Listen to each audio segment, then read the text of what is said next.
We're just waiting for confirmation from Rosa. Yeah. Yeah. Rosa, you'll let us know when we're live. Yes, I will. Thank you.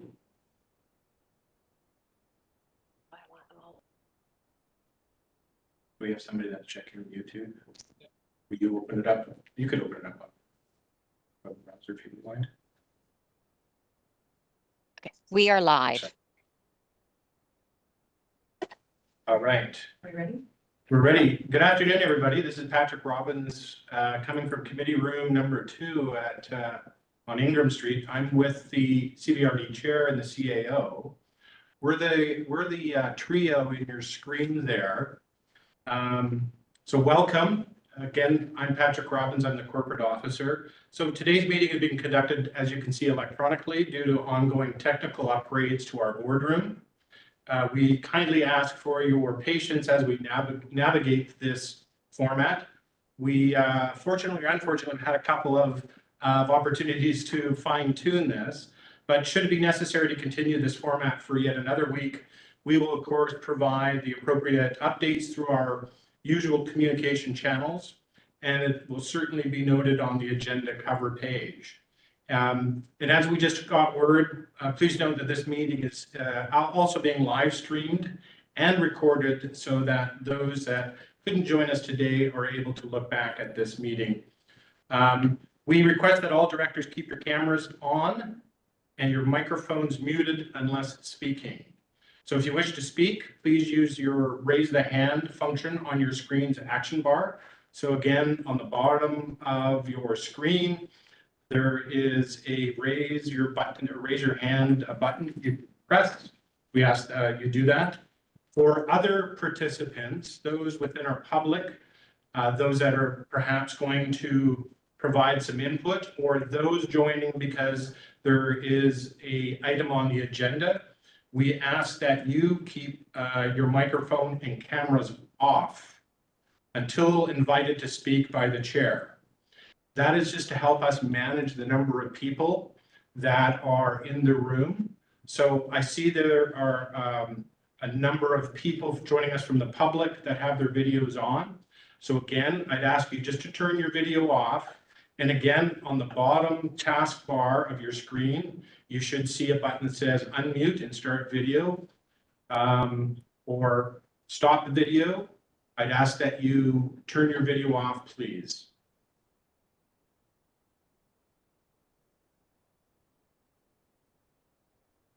Excellent. I think we're on our way. So for public input period and question period, we asked citizens to have registered with legislative services by noon yesterday. That's just a logistical thing. Because we can't continually be checking registrations, we do a cutoff. So we did get 2 people registered for public input period, but we had no one registered for question period. When the public input period comes up, the chair will recognize you and ask you, then you can turn on your video and turn your mic on and provide that input. And as always, we'll be following parliamentary procedure for this meeting. And again, we appreciate your patience and your understanding as we navigate through this meeting format. With that, Chair, thank you. Thank you, Mr. Robbins. Welcome, everyone, to the regular board meeting of Wednesday, January the 22nd. I'd like to start by acknowledging that we are on the unceded territories of the Cowichan, Malahat, Subasit, Halalt, Penelakut, Staminas, Layaxin, Pauquachin, Dididad, and Pachidot nations, and we are grateful for their stewardship. Mr. Robbins. Thank you, Chair.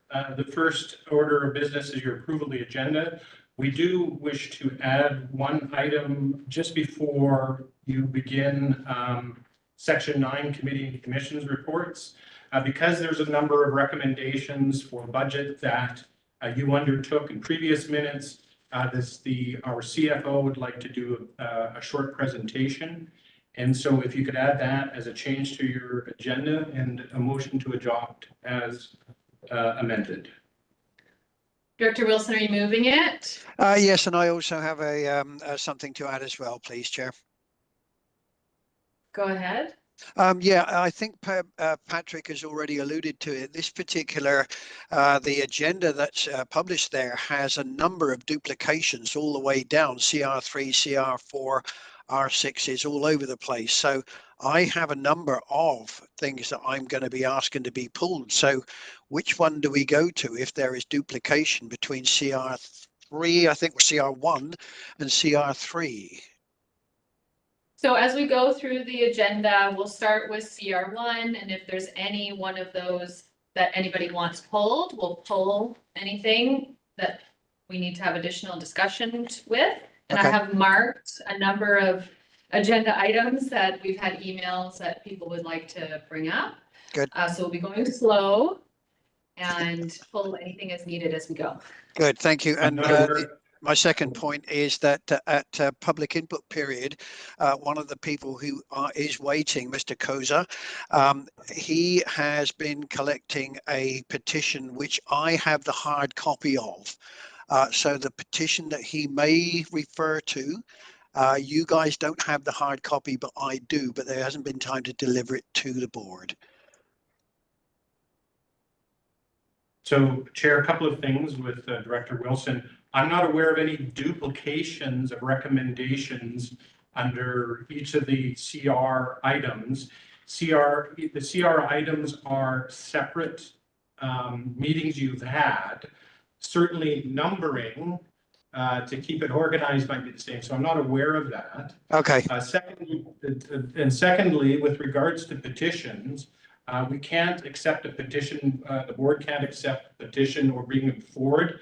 The legislation is very clear that the corporate officer has to be in receipt of it and then provide any comments to the elected body with respect to the validity of that petition. And so it might be helpful that perhaps the gentleman can forward it to us and we could see if we could put it on a future agenda for the board. Okay, I'll make sure that it gets down to you before the next board meeting. Thanks, but I thought I'd mention it because the speaker will be talking about it. Thank you. Excellent, thank you. Thanks, Director Wilson. So do I have a mover for the agenda to adopt the agenda? Director Morrison, you're moving? Well, I'm not sure. I wanted to get a clarification on a comment that was that you just made before we adopt the agenda. Well, Okay, I'll move it and I'll speak to it if there's a second. Just for clarity, Chair, the adoption of the agenda only includes at this present time a brief CFO presentation under section 9 in the agenda.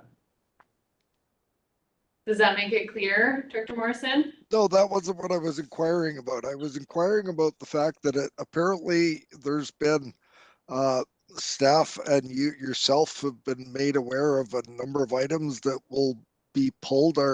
Was anybody else going to be made aware of this list of items that are going to be debated separately? Chair, given that they've been coming in at different times, followed by, or first generally questions of staff, followed by suggested motions.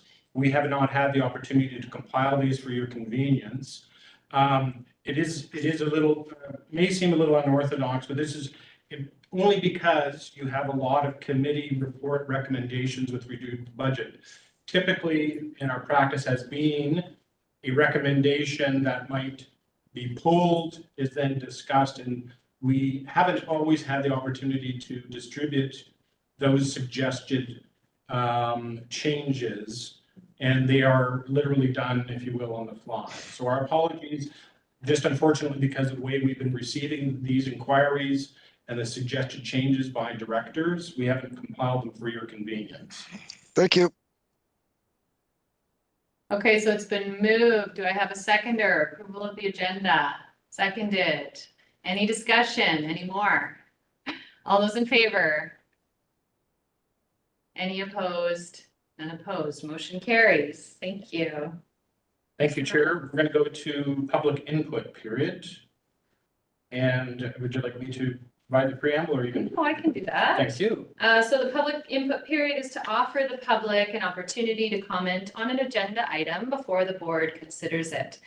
The public input period procedure policy allows for 15 minutes where each speaker is welcome to comment on any agenda item up to a maximum of 3 minutes.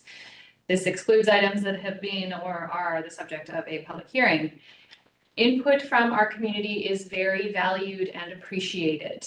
We request that input is presented in a friendly and respectful manner, and your cooperation in maintaining a safe, respectful, and orderly environment is greatly appreciated. So I'll go through, we have a list here with no particular order. I'll look for Mr. Berger. If you could turn your camera on and unmute yourself. We'll wait until you're fully set up to start your 3 minutes. Ready to go. Thank you. Thank you. Go ahead. Thank you, Chair and board members. My name is Alan Berger, and I'm a resident of Electoral Area C, Cobble Hill. I come before you representing nearly 500 other residents of Cobble Hill, all signatories of a petition that was circulated over the last few days, and that we will make sure is submitted to you in the proper manner. Just as the CVRD itself is facing rising costs, so too are residents and families who reside in its jurisdiction. The financial strain is particularly acute for seniors living on fixed incomes, young families, and others whose wages are not keeping up with inflation. Despite these challenges, and after 2 years of double-digit increases in property taxes, the CVRD is proposing additional significant increases for 2025. We recognize that these increases are partly driven by inflation and by the adoption of a usage-based funding model for regional recreation. But we also believe the CVRD needs to ask hard questions about its own operations and budget, in particular, every line item that includes a discretionary increase for 2025. These should be pared back wherever feasible. The emphasis in this review needs to simultaneously be on regional needs and on operational efficiencies and cost control. Without necessarily adopting zero-based budgeting, CVRD directors and staff need to ask, where are there overly generous allocations to budget categories or line items? As constituents, we ask that you take this question seriously and that you share your response publicly. Are you fully comfortable telling voters that there are no categories or line items where expenditures can be reduced to thereby lessen the tax burden on citizens? Our challenge to you is to reach that level of comfort. Thank you very much for this opportunity. Thank you very much. Okay, next we're looking for Mr. Koza. Herman, go ahead, unmute yourself, turn on your camera. Welcome, nice to see you again. Good afternoon. Thank you, Chair, Directors, for the opportunity to provide input to the 2025 CVRD budget process. I'm Herman Koza. I live in Cobble Hill. As a retired guy with some available time, I've spent much of the last couple of months casually interviewing local residents on the subject of CVRD services and the CVRD budget, with the following 2 observations. You got a bunch of very unhappy campers out there. The substantial number of the folks I have spoken with are very concerned about the quality of services they receive, and with the 3 consecutive years of double-digit tax increases, resulting from what they see as an unwillingness of directors to challenge departmental spending.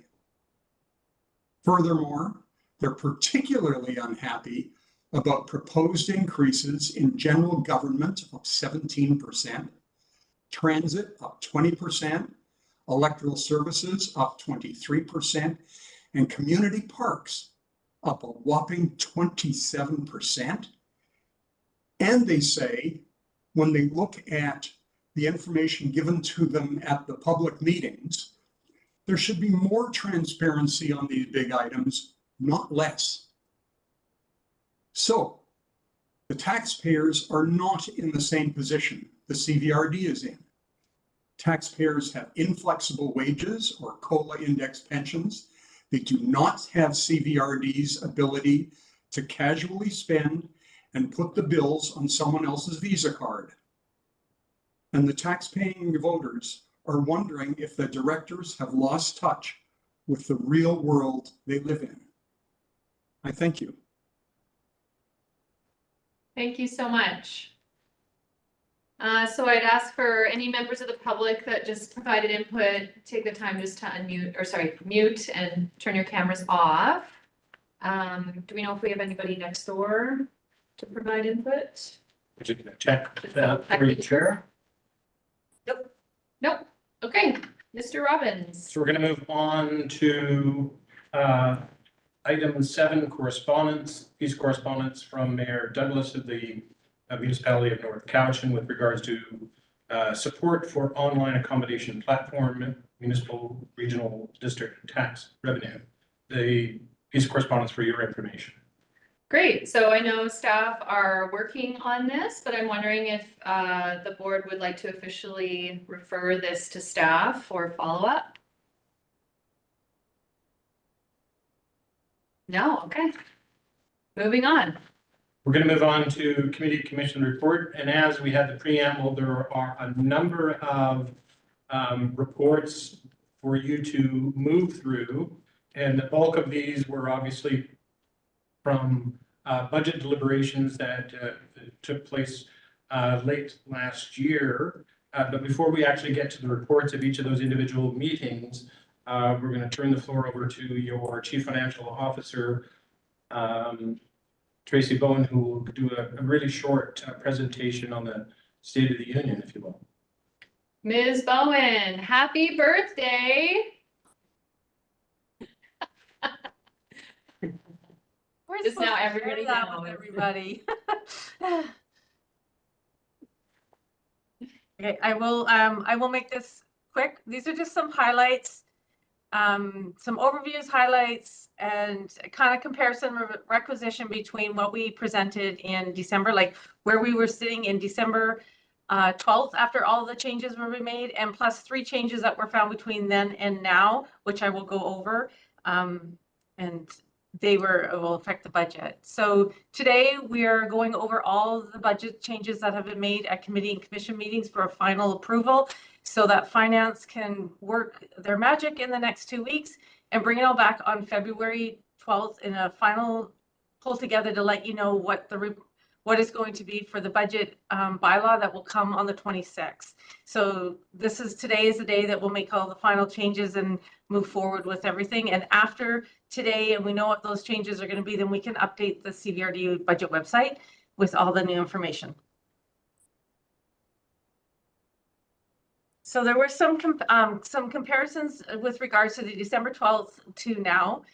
The December 12th was based on the revised rule for 2024, but now we were given January 1st, we were given the numbers for the 2025 completed roll. So some of the decreases that have happened has been because of that new completed roll information that we have received. So all areas across the CVRD has seen reductions in the cost per 100K with the changes from this. And then once again, there'll be another change right before it all goes to the province. We get another roll from them, and then there'll probably be slight changes at that time. So some of the big highlights is in function 100, there was going to be a decrease in requisition of 500,000 and an increase to the investments due to changes in our rates. So for general government, the rate back in December was a cost of $13.40 per 100K. Now it's gone down to $11.96 per 100K.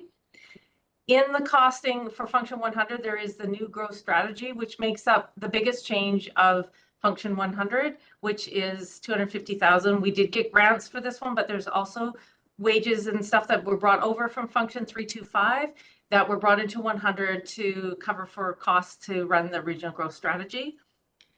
There was an increase with regards to the GIS. GIS had some backlog and some catch up that of expenses that needed to be done that show this year. Plus, we in that change is also 80,000 to go towards the orthophoto, which is something that we've brought out, stopped on funding for the last couple of years, but it was a to be part of the budget process every year of 100,000 to go back into reserve, so that every 3 years when they did this, there's money set aside so that they could actually keep going and not have to have big bumps in the requisition over the time.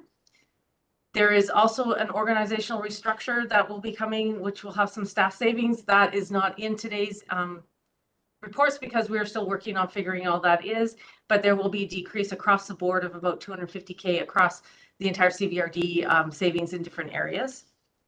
Across the entire organization, everybody saw an increase in wages. This is due to contracts and benefit changes. So that came up. And also we talked to the two munis regarding borrowing that was brought up previous at the December 12th. So Town of Ladysmith, was unable to do borrowing. So their enhancements were going to be fully requisitioned, where North Cowichan has opted for the 5-year borrowing. So it will be spread over a couple of years to do those enhancements. And so this is the new numbers now with the 3 changes that will be brought up today. So everybody went down from December to now. There was a change from, so everybody's kind of gone from, like, I think the highest one is, the change was $5 and then the slowest change was 32 cents. But these numbers are down from the December numbers. So I will stop sharing. Thank you. Mr. Robbins, we'll start with CR1. CR1, which is the report from recommendations from the Electoral Area Services Committee meeting of December 4th, Madam Chair, do you mind? I have my hand up. I have a question for Tracy. Sorry, Director Wilson. Go ahead. Yeah, thank you, Tracy. Your first slide showed the dates. Can I just clarify that today is the very last day that we as a board can make changes to any budgets here? There are no, in 2 weeks' time, that'll be the final thing today? You are, through the chair to Director Wilson, yes, correct, because we would like to be able to finalize everything, to have our bylaw done and complete, because it is a big project to do that. So we like to have everything done. We bring back information reports on the 12th just to say, okay, this is the information that's going to be in the budget bylaw, and then the bylaw comes the following after that. Okay, so there'll be no chance at that time to say, well, we still need changes. Is that correct? Okay, thank you. Any other questions for Tracy? Director Morrison, go ahead.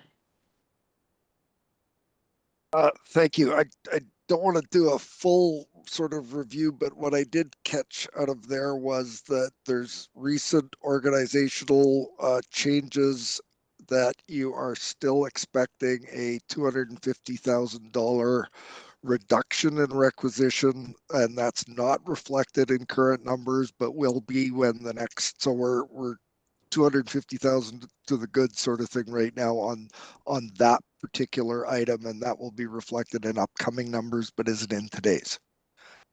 Through the chair to Director Morrison, that is correct. We're hoping to have those numbers done quickly this week, so then we will send out another confirmation of the number changes for you guys. Hopefully by the end of this week, we'll have that all in there after discussing with Danielle and Clayton for you guys. Thanks. I see Director Wilson. Thank you very much, Chair. I just want to see if there's anybody else before we go to round 2. Any Okay. other questions for Tracy?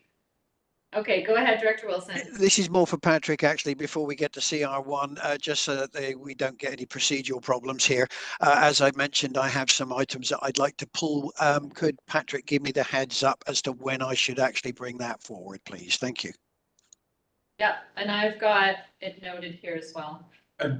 Director Wilson, I'm going to rely on you because as we go, I'm not sure what you will be pulling. Other than anything that you've given to us in advance.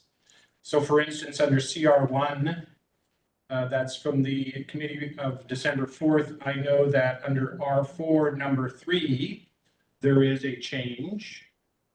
Yeah, there's others there then, Patrick. As soon as you introduce CR1, I'll bring forward my list. Yeah, when we get there, I see a number of hands now jumped up. I don't know who is first. I'll start with Director Acton, then McClinton, then Morrison.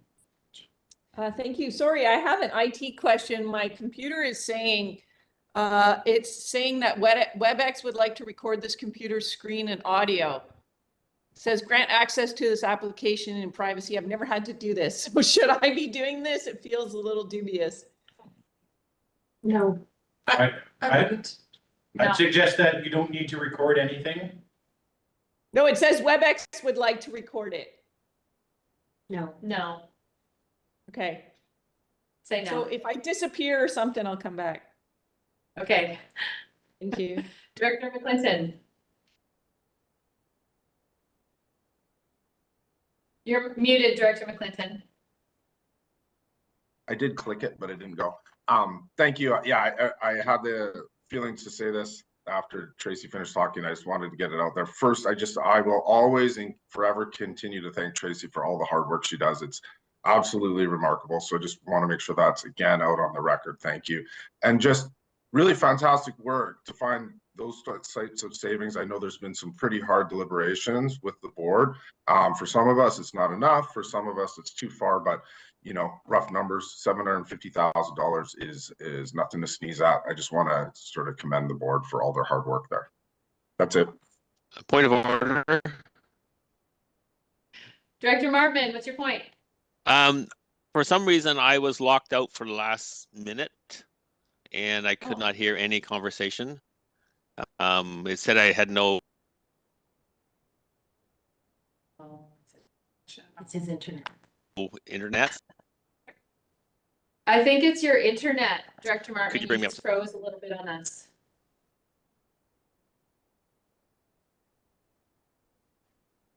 And we've lost you. You can call in on your cell phone. On the app. That's the only alternative. Director Marvin, can you hear me?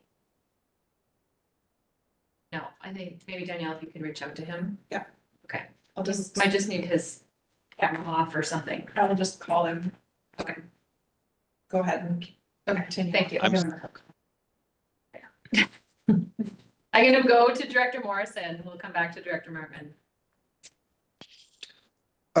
Thank you, Chair. Looking for direction on the presentation of the material in the agenda. Are we looking to moving the package as published and then pulling items, or are we, this is just for procedurally, or do we want to go through the list of items and then move those that aren't included in that list? What's our legislative services preference on the procedurally how to do this?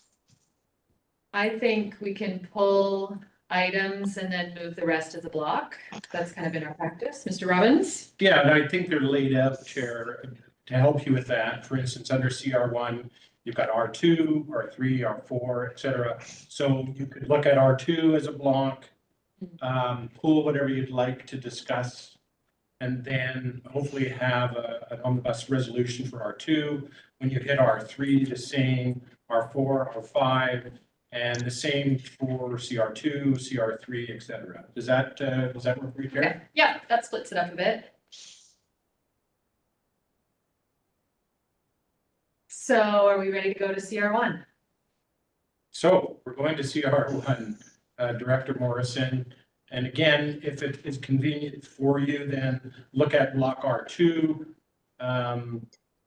which had 9 recommendations. Thank you, Chair and Mr. Robbins. From our meeting of December the 4th, 2024, the Electoral Area Services Committee reports and recommends as follows. We will look at the block labeled R2. Do directors have any items in the R2 block that they would like to have pulled?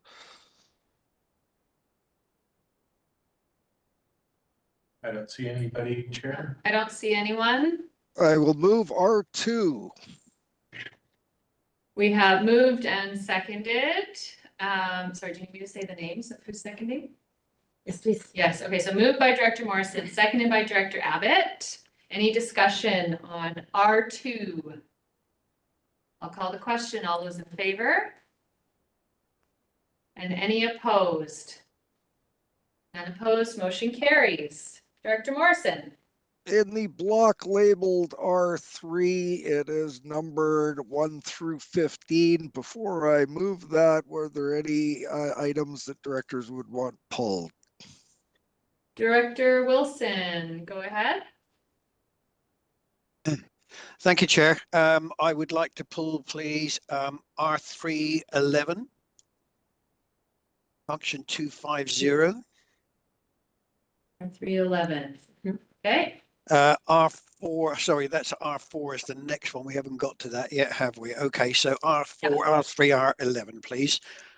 Any other items that directors would want pulled from the block labeled R3? Seeing none, I will move R through 15 minus R11. Moved by Director Morrison, seconded by Director McClinton. Any discussion? All in favor? Any opposed? None opposed, motions carry. I will move R11. Okay, moved by Director Morrison. Is there a seconder of Director Nicholson? And I'll go to Director Wilson. I assume you want to speak to it? Yeah, thank you, Madam Chair. That's a very large increase there from 1,179,000 to 1,443,000, $264,000, which comes to, according to my numbers anyway, 22.4%, which is a huge amount of thing. And I would really like this looked at again, because it's too much. And I know there's a lot of stuff in there. But one of the things that concerns me most of all is the amount of travel and that kind of thing. So could I have perhaps some explanation as to why this is so large? Thank you.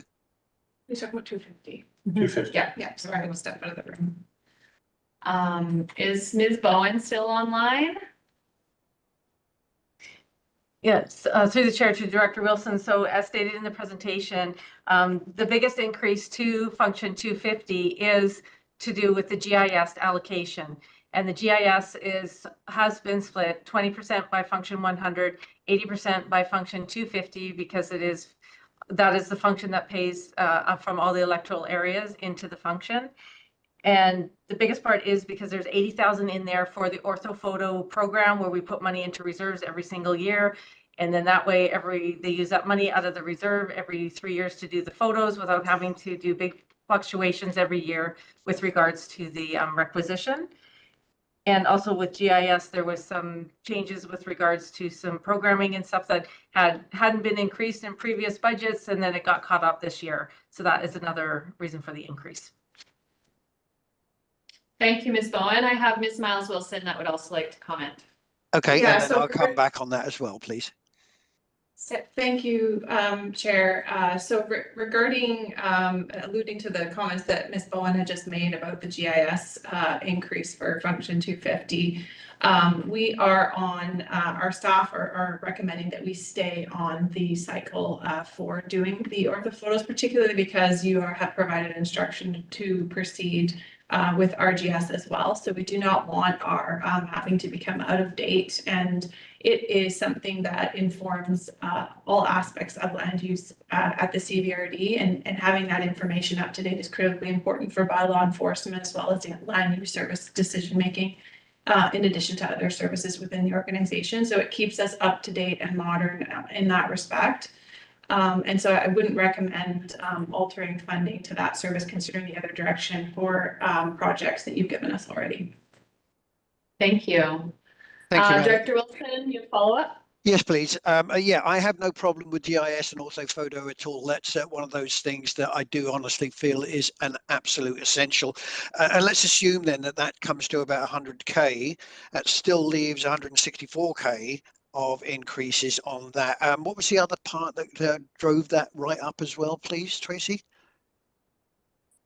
Through the chair to Director Wilson, GIS makes up 231,000 of that increase. Oh, okay. All righty, thank you very much. I'll leave that one alone as is. Thank you. Thanks, Director Wilson. Any other speakers to this item? I'll call the question. All those in favor? Any opposed? None opposed, motion carries. Thank you. Director Morrison, back to you. Chair, for the block noted as R4, which appears to be a 1 through 19 items, which have previously debated and discussed and recommended to the board. Are there any directors want any of those items in that block pulled? Director Wilson, go ahead. Thank you, Chair. I would like to pull, please, R43, function 233. R4, 3. Yes, and R4 16 dash what? Sorry, 16.1 and 16.2.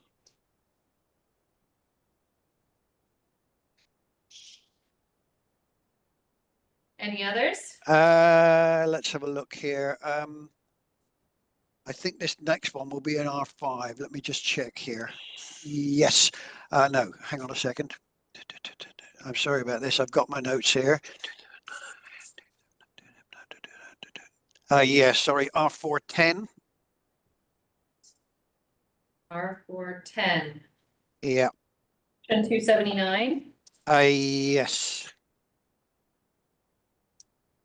I think that's it. Would in anybody R4. else like any others pulled? Okay, so that's it. So we're pulling 3, 10, and 16. 16, 1 and 2, I believe Yeah. he said. Yes. All right, I will move the items R4 1 through 19, save number 3, 16.1 and .2, and number 10. Moved by Director Morrison, seconded by Director McClinton. Any discussion? Seeing none, I'll call the question. All those in favor? Any opposed?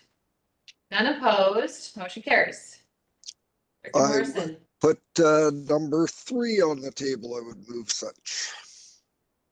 So number 3 is moved by Director Morrison, seconded by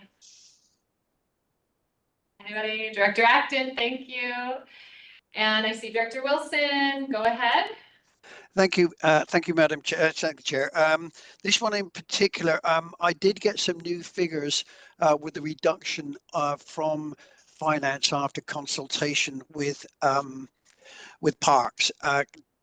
Has excuse me, has that reduction now been included in the new figures? I've not been had a look at function 233. Has it been updated on the web there, Tracy, please? Through the chair to Director Wilson, the actual 233 function on the website has not been updated as of yet, but the numbers that we will be providing, we've included it in the numbers I talked about today. Yours is one of the 3 that we've already accounted for in the changes. In the changes, okay, so it is in there with the reductions. Provided, but you want to move some changes, correct? No. The only thing I'm concerned about is that the changes are in there in this particular R4.3. So if we approve it, it will be with the changes as amended. Is that correct? Yeah.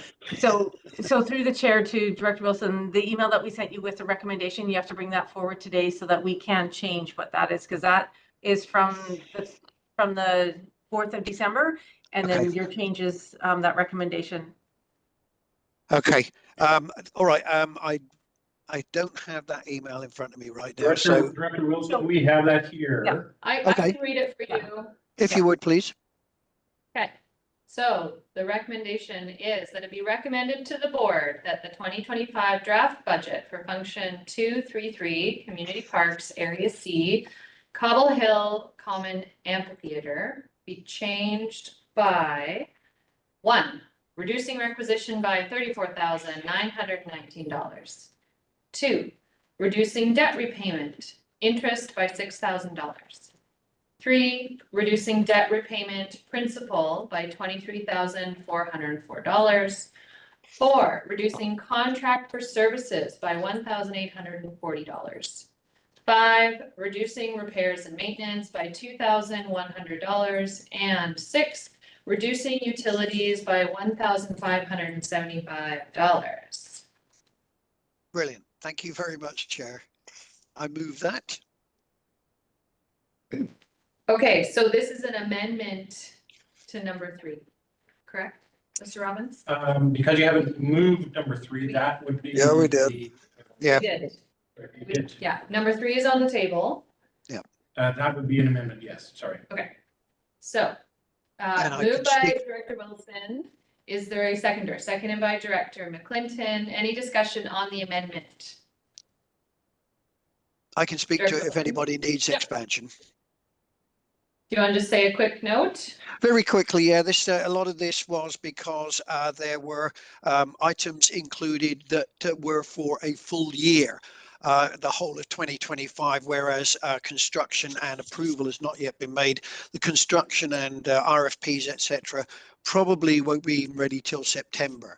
So the reductions have been in any expenses that were called for that don't exist, and that's why these have been reduced to a 4 to 6 month period instead of a full year. Great. Any more discussion on the amendment? Seeing none, I'll call the question. All those in favor? Any opposed? None opposed. Motion carries. So now we go to the original motion as amended. Correct. Any discussion? I'll call the question. All those in favor? Any opposed? None opposed. Motion carries. Director Morrison. Yeah, Chair, what's your pleasure? Do you want to stick with 16, 1 and 2 to jump over 10? Because I think that's more specific to Director Wilson's community parks budget. And I think there was reference in the motion we just passed. So might be more appropriate to do 16, 1 and 2 now and then go back to 10. If I may interject, Madam Chair. Yeah. I ahead, think Mr. I think this has already been covered in the previous motion there, because all of those, if I'm correct, were included in the amendment there. So if that's the case, I'm quite happy to withdraw 16.1 and 16.2. Well, why don't we just move it? Vote on it. Okay. Yep. Thank you. So moved by Director Wilson, seconded by Director Callio. So this is 16, 1 and 2. Any discussion? Call the question. All those in favor? Any opposed? None opposed. Motion carries. Great. Director Morrison. Before you go, Chair, if we could, we just still want to make sure that we have Director Martman. Director Martman, first of all, can you give me a thumbs up if you can hear us? And can you test your audio? Thank you. Testing. We hear you 5 by 5. Good. If I have more problems, I'll sign in by my cell phone. Okay. Alternative. Thank you. Thank you, Chair. Great. No problem. Director Morrison.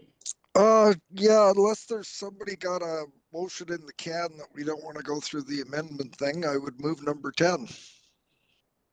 Moved by Director Morrison, seconded by Director Nicholson. Yes, I saw that. Yeah. Any discussion? Director Wilson, go ahead. Yeah, thank you, Madam Chair. Again, I apologise for keeping putting the madam in there. Thank you, Chair. Yeah, this one is another one which moves in conjunction with other ones with regional parks, community parks.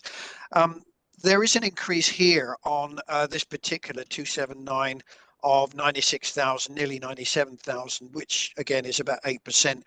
But if we add those in, and this is all to do with maintenance and ongoing costs, and I'm very, very concerned that with the amount of parks that we have, that these costs are escalating more and more. Yes, there are problems with getting contractors to look at it and all the rest of it, but Future costing for improvements and maintenance is something that I've been asking for over and over again. For instance, we've just purchased a new tract of land that was announced the other day. I didn't see any costings as to maintenance there. I would very much like to see some of these ever increasing costs reduced somehow. There must be some form of sharing that we can go to. For instance, Kerry Park, we've just authorized the purchase of a brand new cutter for their field. Can we not utilize some of those equipment that we own to do Cobble Hill Commons, to do Shawnigan Lake, etc.? Where can we find savings? Because the total for functions 280, 231 to 239 and 279 comes to $460,000 for this year, just on maintenance. That's a huge amount there. What can we do? Is there any, I wish I could suggest something, but there must be a way that we can reduce this. I have real concerns about the ever increasing costs here.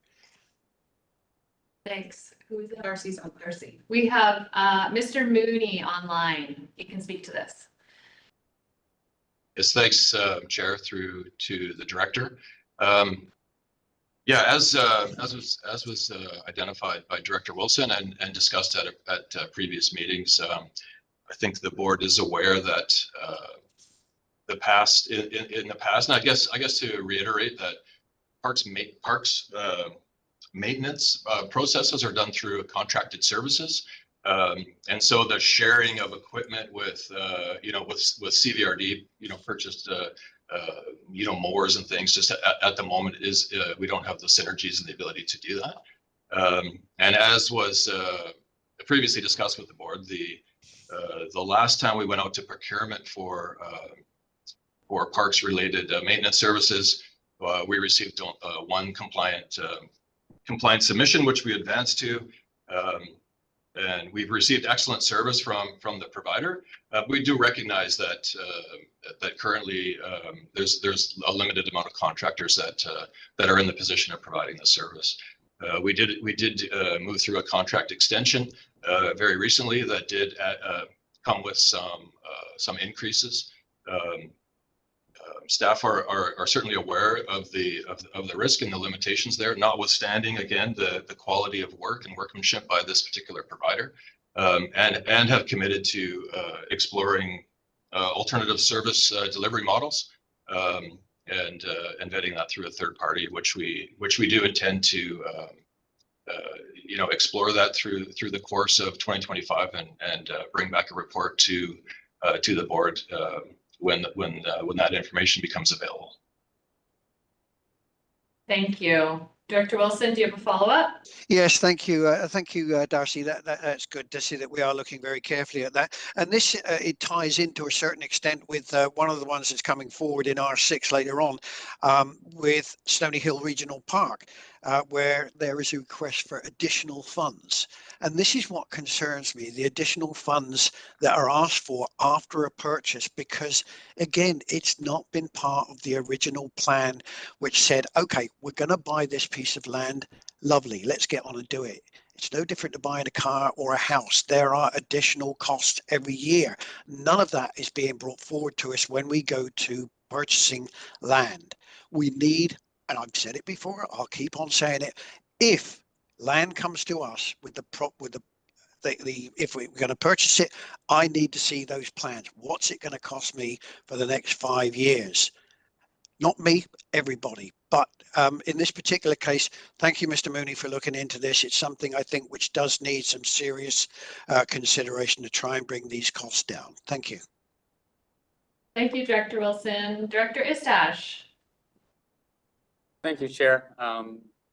Director Wilson raises great points, but I just wanted to have a little counter argument for those who are listening, is that staff at the same time are very closely watching usage, and many of these increases in maintenance are due to the exploding use and also people moving to the region because of the amenities. So staff are doing the good work to get trail usage counts, and also knowing that these regional parks are one of the largest economic drivers in the area. So I just want to be on record as supporting the parks and trails and regional park network in the area. And that while, yes, there is an increase in there, the ROI on that is substantial and to not be underappreciated. Thank you. Okay, any more discussion on this item? Director Wilson, is your hand just up again, or you have a follow-up? Yeah, it is. Yeah, and I appreciate if I could, Madam Chair, unless you have anyone else that wants to speak. Just remember, we don't need to debate each other here. No, not at all. I'd just like to make the point that I do not underappreciate the parks. I think they're great. But at the same time, if we're attracting people, we need to attract the younger people who are going to be the future of this place, as opposed to a lot of people who want to move here for retirement. Nothing against them. But the younger people are finding it more and more unaffordable to actually even find a place to rent with the constant increase in our property taxes. That's not against parks, it's against the increase in our property taxes. Thank you. Okay, I see no further hands. I'm going to call the question on number 10. All those in favor? Any opposed? None opposed. Motion, Director Wilson opposed. Motion carries. Director Morrison, we're still on your report. I think we're in the R5 block now, and looking at R5, I think we've got a bunch of fire protection budgets and the likes, and would inquire from my colleagues if there are any that would like to be pulled. Director Martman. Yes, I'd like to pull number 1, function 350. Thank you. Fantastic. I'll move 2 through. Oh, was there someone else? No, I don't see anyone else. Go ahead, Director Morrison. I will move the block 5 numbers 2 through 10, please. Moved by Director Morrison, seconded by Director Deck. Call the question. All those in favor? Any opposed? None opposed. Motion carries. Director, I guess Director Morrison, you want to move number 1? Well, I will move it unless somebody's got a pre-in-the-can motion ready to go that we don't have to amend my motion. Got it. Yeah. Go ahead, Director Martman. I was just going to say the same words to you. I think you have the motion in hand. We have a note from Mr. Robbins. I think you want to move 350, and I think what Director Martman will do is an amendment to that. Sure, I'll read it out then if that's. Okay, I'll move. So moved by Director Morrison, seconded by Director Callio. Okay, great. So now for an amendment, Director Markman, do you want me to read it or do you want to read it? I'd rather if you have it in writing in front of you. I have it here, but no, go ahead and read it if you have it there. Let's get it. Yeah. That it be recommended to the board that the 2025 draft budget for function 350 fire protection North Oyster be changed by 1, reducing requisition by $78,165. 2, reducing debt repayment principal by $153,165. And 3, increasing transfer to capital reserve by $75,000. So that is moved by Director Martman, seconded by Director Morrison. Discussion on the amendment. I'll call the question. All those in favor?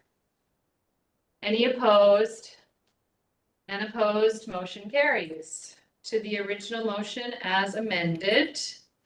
We did move it? Sorry, I'm forgetting.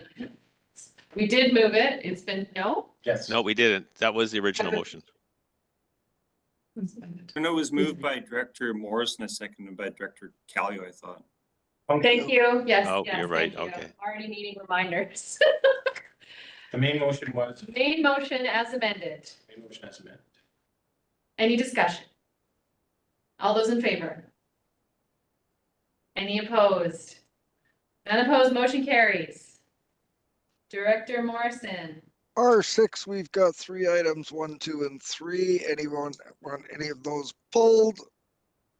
Seeing none, I'll move those 3 items in R6.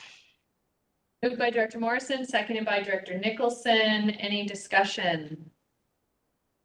Seeing none, I'll call the question. All those in favor? Any opposed? Motion's carried. Sorry, Director Martman, opposed. Motion carries. Moving to Director block Morrison. R7. Are there any items in the 1 to 18 block known as R7 that directors would like pulled?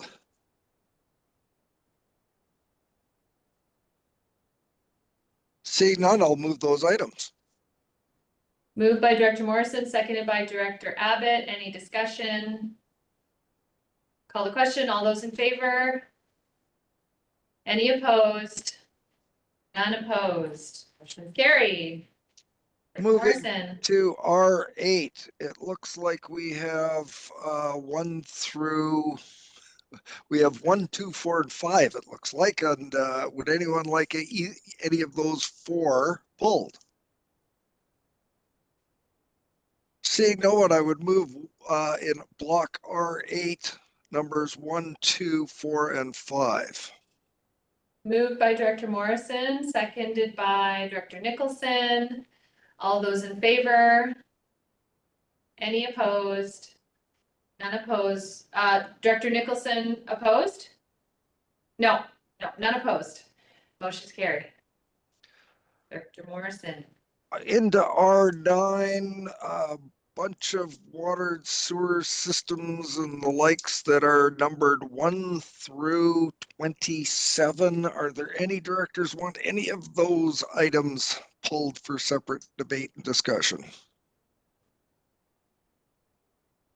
I see none, so I would move block R9 1 through 27. Moved by Director Morrison, seconded by Director Deck. Any discussion?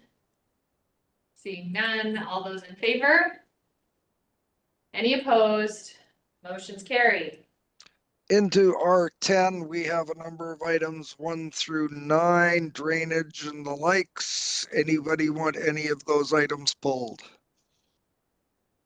Seeing none, I will move R10 1 through 9. Moved by Director Morrison, seconded by Director Wilson. Any discussion? All those in favor? Any opposed? None opposed, motion's carried. Moving to R11, we have a number of utilities, or no, these are sewer systems. We have a 1 and a 1 through 17. Would any director like any of those items pulled? Seeing none, I'll move the block R11, 1 and 1 through 17. Moved by Director Morrison, seconded by Director Nicholson. Any discussion? Seeing none, I'll call the question. All those in favor? Any opposed? None opposed, motion's carried. Well, that Ooh, concludes that report. Thank you, Director Morrison. Chair, we're going to CR2, report recommendations of the committee of the whole meeting of December 11, 2024. That is Director Douglas. Director Douglas. Madam Chair, I need to step out right now. I'm wondering if I could turn it over to Vice Chair, Director Martman. Director Martman, do you feel okay with that? We take 5 minutes. Why don't we take a recess? Director Douglas, how much time do you need? I'm not sure, but I'm going to need to step out right I'm now. comfortable to step in if he's not on return. Well, we are an hour in, why don't we take a quick break and then we can go to Director Martman if Director Douglas isn't here. So let's take 5 minutes. Great, thank you.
We move.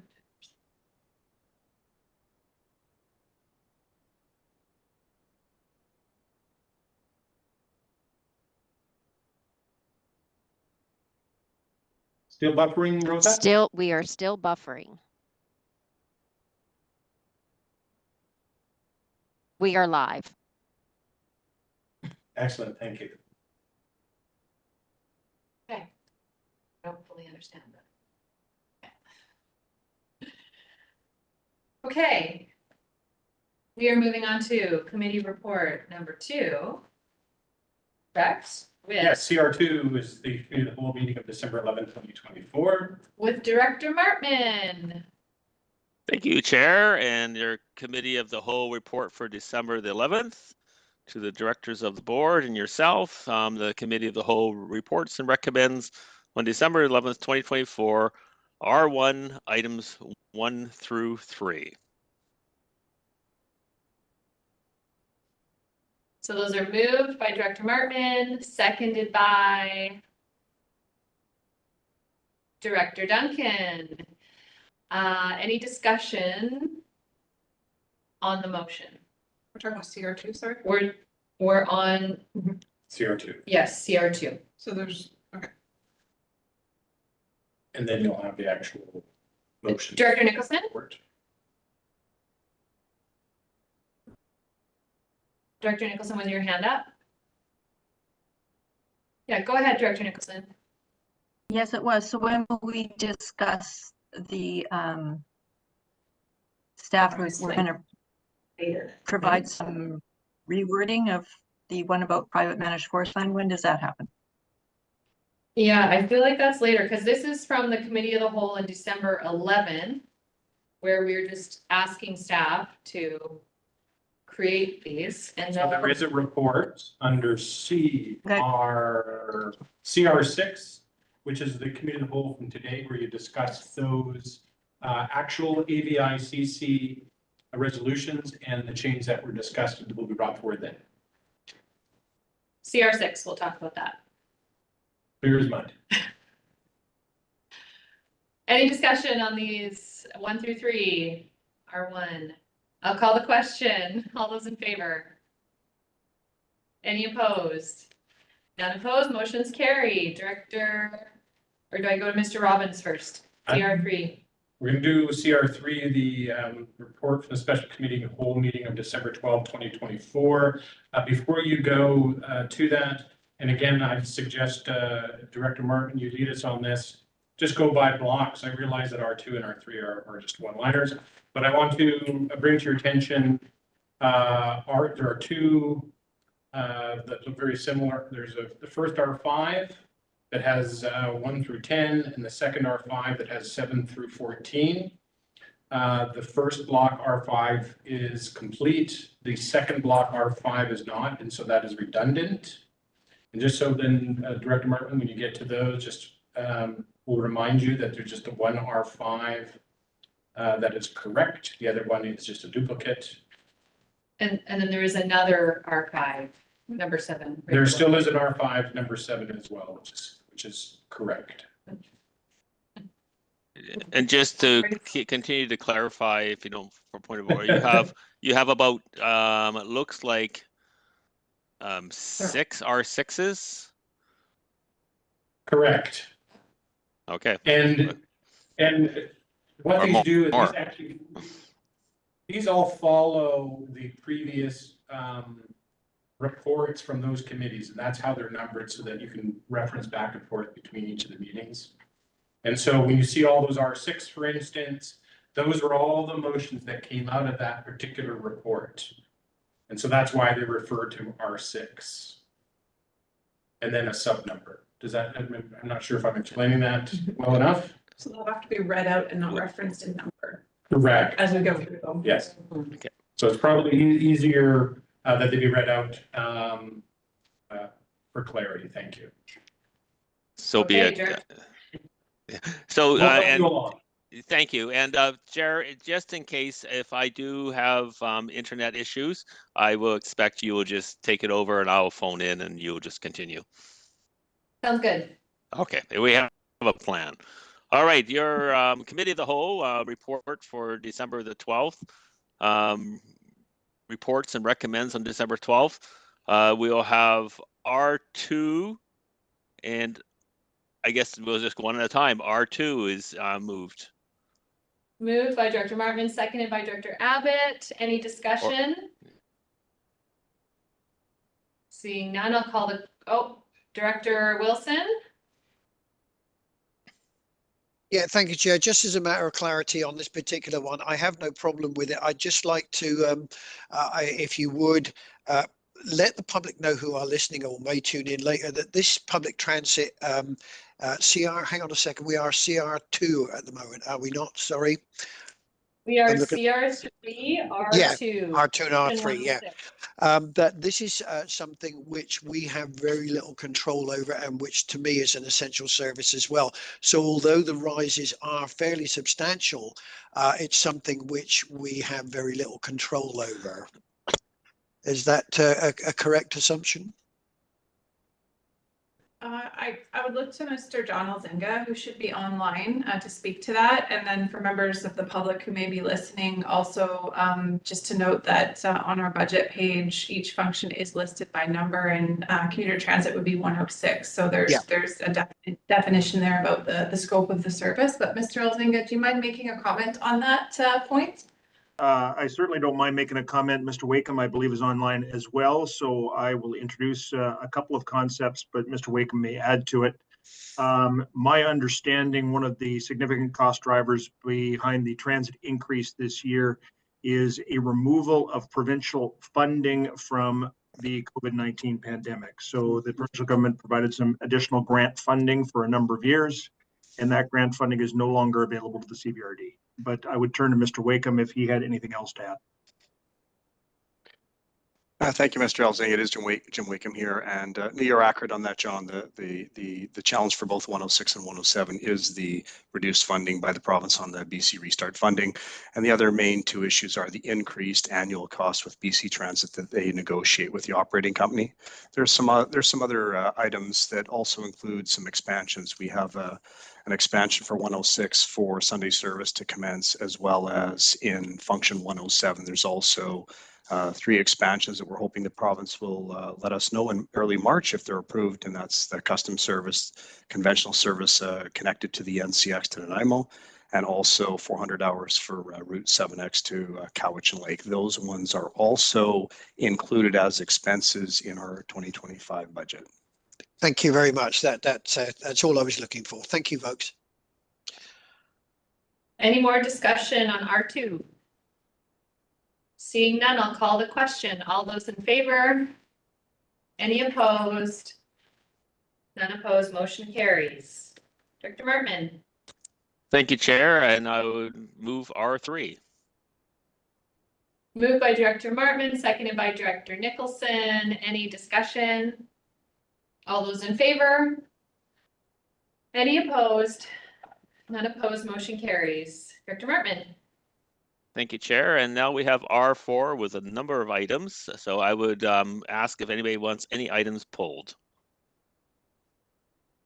Director Wilson, go ahead. Yeah, I'm just going through my list here.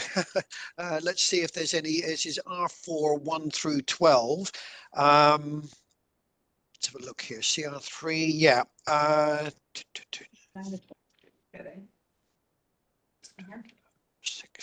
CR3, sorry, there's a huge amount of stuff to go through here. Yeah. No, on this particular one, no, my first one is not until R6, so I'll go backwards, sorry. So hearing no polling. Oh, sorry. Go ahead, Chair. Go ahead, sorry. Yeah. So I don't hear anybody polling, so I would move R4, 1 through 12. So moved by Director Martman. One moment, please. Hold on, I think we've got a bit of a. I don't have a duplication on that. I don't have a duplication. No, this is in PrimeGov. We're just having a disparity of the agenda on PrimeGov versus what we got printed here in person. Hang tight. So 196 is here. And at the end, that 196 to 199 it duplicates itself again. Yeah, 196, I don't have that. You know? Okay, so let me refresh the page because maybe it's. Well, hang on, 196, 197, 198, 199, 150. If there's a error there. 6, With the, 7. so there's something up with the formatting in this, in ParkGov right now, where it's, Online. yeah, No, you're correct, actually. yeah, so I just don't want you to approve things that are duplicating, we should just correct it now. Yeah, we don't want to double your budget. budget. Because theoretically, if you did that, Right. we'd double So are you asking us to move 1 through 8 then? Correct. No, 1 through 7. No, 1 through 6. 1 through 6, 1 I through believe. 8. Oh, I see. 1 through 8. Nope. 6. No. 6. 1 through 6. Okay, 1 through 6. Unless, Chair, you wanted to double those budgets? No. Sorry, just a little levity. 1 through 6 moved by Director Martman, seconded by Director Istash. Any discussion? Seeing none, I'll call the question. All those in favor? Any opposed? None opposed, motion's carry. Chair, just a reminder that the first block known as R5 is correct. And that is items 1 through 10. Sorry, 1 through 11. They're just, it's not. If 11 again, it's the formatting, your 11 is cut off. Director Martman? Thank you, Mr. Robbins and Chair. Just so for clarity, I think I will read out R5. Okay. Thank you. Okay, so R5, item 1, function 457, victim services west. Item 2, function 458, Lake Cowichan Activity Center. Item 3, function 459, victim services. Item 4, function 472, senior center grant. Item 5, function 474, CATSA Historical Society. Item 6, function 493, Safer Futures. Item 8, function 495, South Cowichan Community Policing. Item 9, function 496, Cowichan Community Policing. Item 10, function 497, Cowichan Valley Hospice, and this is where it's missing, item 11, function 498, Cowichan Housing Association. Anyone like to pull those?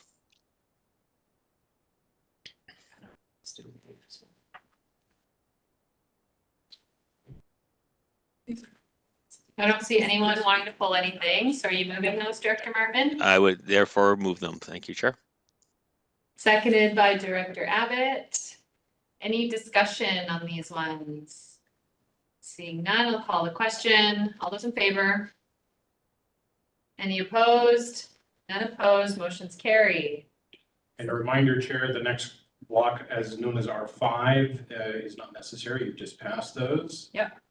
And so there's a next under R5, function 494, social planning. Go to Director Martman. Yep, there, sorry, I was muted on that one. Thank you, Chair. And so we are R5, item 7, as just read, function 494, social planning. Does anybody want to move this, or we can actually move it and we speak to it if you have a seconder. Moved by Director Martman, seconded by Director Deck. Any discussion? Seeing none, I'll call the question. All in favor? Any opposed? None opposed, motion carries. Director Martman. Thank you, Chair. We're moving into the R6s.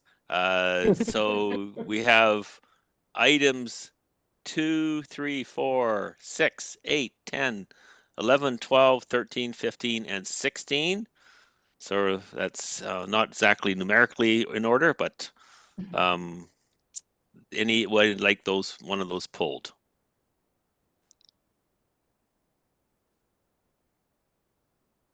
Seeing none. If none, then I would move those items just read be moved. Moved by Director Martman, seconded by Director Nicholson. Any discussion? Call the question. All those in favor? Any opposed? None opposed. Motion's carried. Director Martman. Thank you, Chair, and I'll read the next ones out since there's no numbers associated to it. Or item number R6, that function 100 reduce contingency GLs to reduce requisition, and that the 35,000 for the consultants project be taken from operating reserves. And I would move this, but I'm not sure if something triggers me. There might be an edit to this. Yeah, so I believe this was caught this morning by Director Douglas. So is it an amendment, Mr. Robbins? Or no? It's an administrative error, I think. There's an administrative error. What I would suggest, if I may read out suggested resolution instead of the one listed on your published agenda, that requisition be decreased by $85,000, 35,000.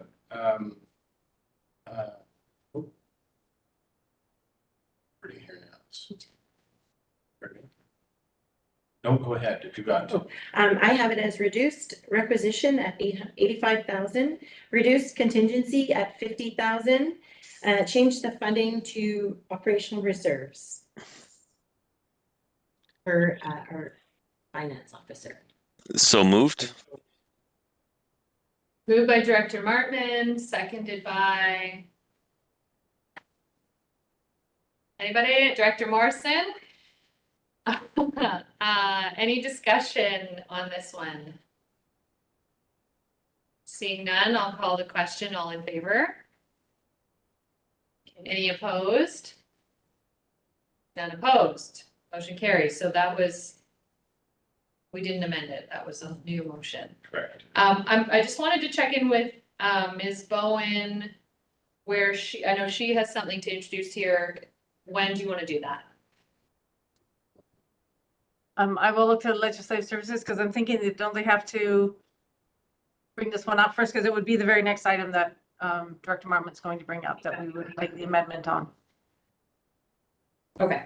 Yeah, function 100 includes a number of things, and so if this is brought forward to be approved as amended from above, and then introduce an amendment that Ms. Bowen will talk about. Okay, so we'll do that in this R6. Yes. Yeah. Thank you, Chair. I just have a question though. This is from December the 12th. I think what we were talking about was from today's Committee of the Whole. So I'm wondering if we should wait to see R6 for that one.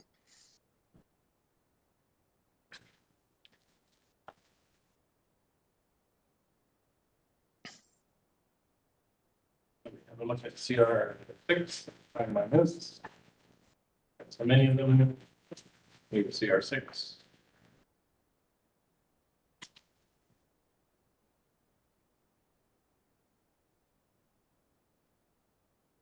I don't see anything in CR from today. Just yeah, it was East Tempe Emergency Management and then the AVICC. Yeah, Director Marvin, I'm sorry. Okay, sorry, I thought we had spoke about it earlier today. Nothing on the Committee of the Whole from earlier today with regards sorry to about this that. item. Okay. At your So wish, then- Chair. So, yeah, so Mr. Robbins, do we move R6 and then introduce Ms. Bowen's amendment? Correct. So you've just voted on that amendment. We probably should have started with the, and now move function 100 general government be approved as amended by what you just talked about. All right, so I would. $5,000. I can do that, Chair. So R6, that function 100 general government be approved as amended in the previous motion. Moved by Director Martman, seconded by Director Morrison. Any discussion? All those in favor? Any opposed? Motion carries. Gold star for Director Martin. That was a perfect motion. Yeah. And so now Ms. Bowen for an amendment. Amendment Or is to that full new- Go ahead.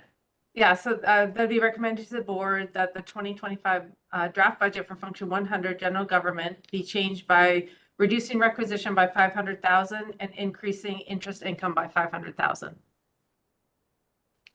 Do I have a mover? Moved by Director Morrison, seconded by Director McGonigal. Any discussion? I'll call the question. All those in favor? Any opposed?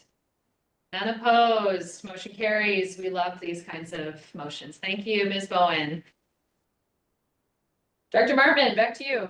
Okay, R6. another R6. They never end. That I would move that the following 2025 draft budget be approved. Number 5, function 131, environmental initiatives. Moved by Director Martman, seconded by Director Wilson. Any discussion? Seeing none, I'll call the question. All those in favor? Any opposed? None opposed. Motion carries. Director Martman. And R6, that the following, I move that the following 2025 draft budget be motion be approved. Item 13, function 280, regional parks. Moved by Director Martman, seconded by Director Nicholson. Any discussion? Seeing none, I'll call the question. All those in favor? Any opposed? None opposed. Motion opposed, Director Wilson. Motion carries. Director Martman.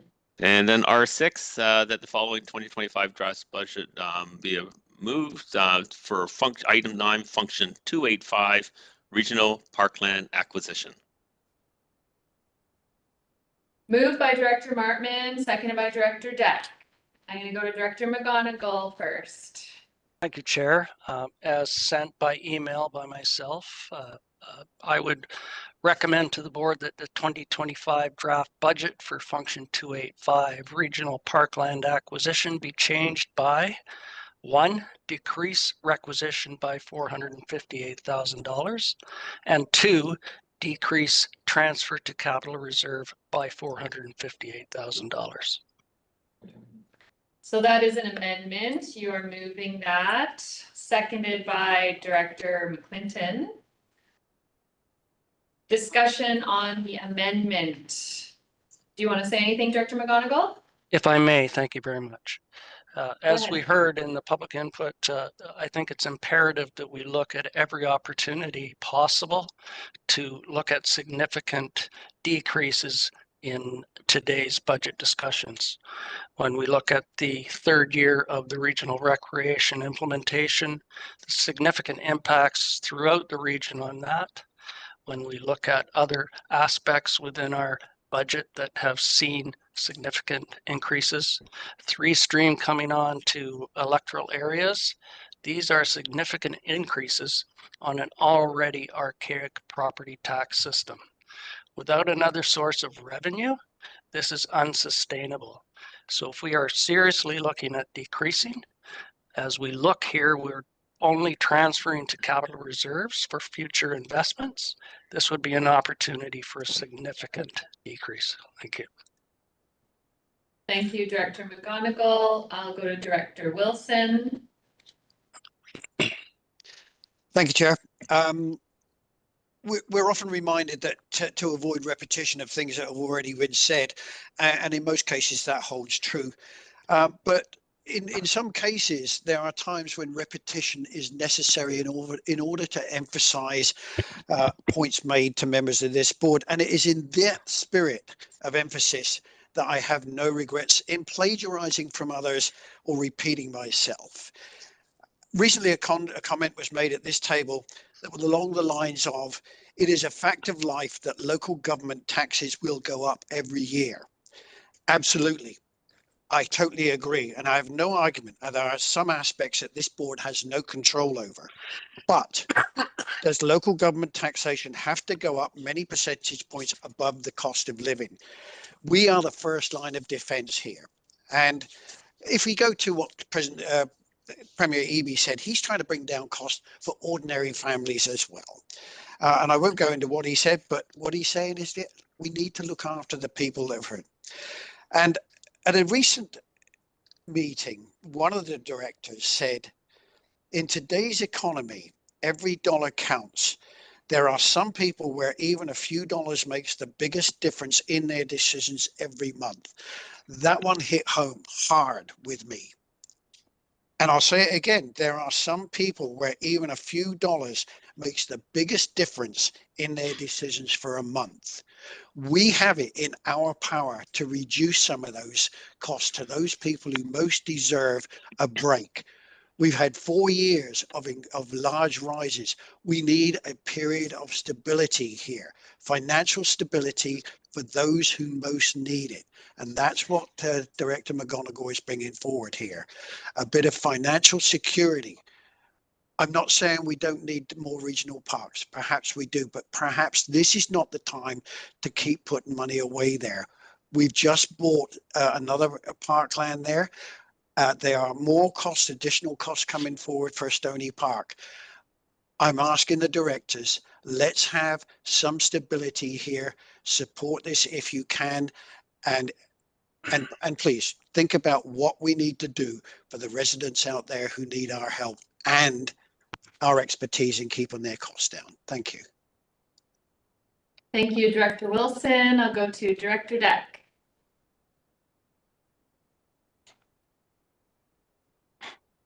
Thank you. I certainly can't agree with Director McGonigal's amendment to this acquisition budget because many have acknowledged that it's critical to identify tangible projects and investments that will help to halt or reverse biodiversity loss and create more resilient landscapes in the face of increasing risk of wildfires, flood, and drought. The governments of BC, Canada, and the First Nations have pledged to protect 30% of lands in BC by 2030. And moving backwards will get us nowhere near the target. So I hope we will maintain this, not just for current residents, but future residents who will be living in a valley we hope that will be greener and healthier. Thank you. Thank you, Director Deck. I'll go to Director Istash. Thank you, Chair. Just a real quick comment again for the public that's listening. We know better, but the term parkland again is a bit of a not fully of the facts.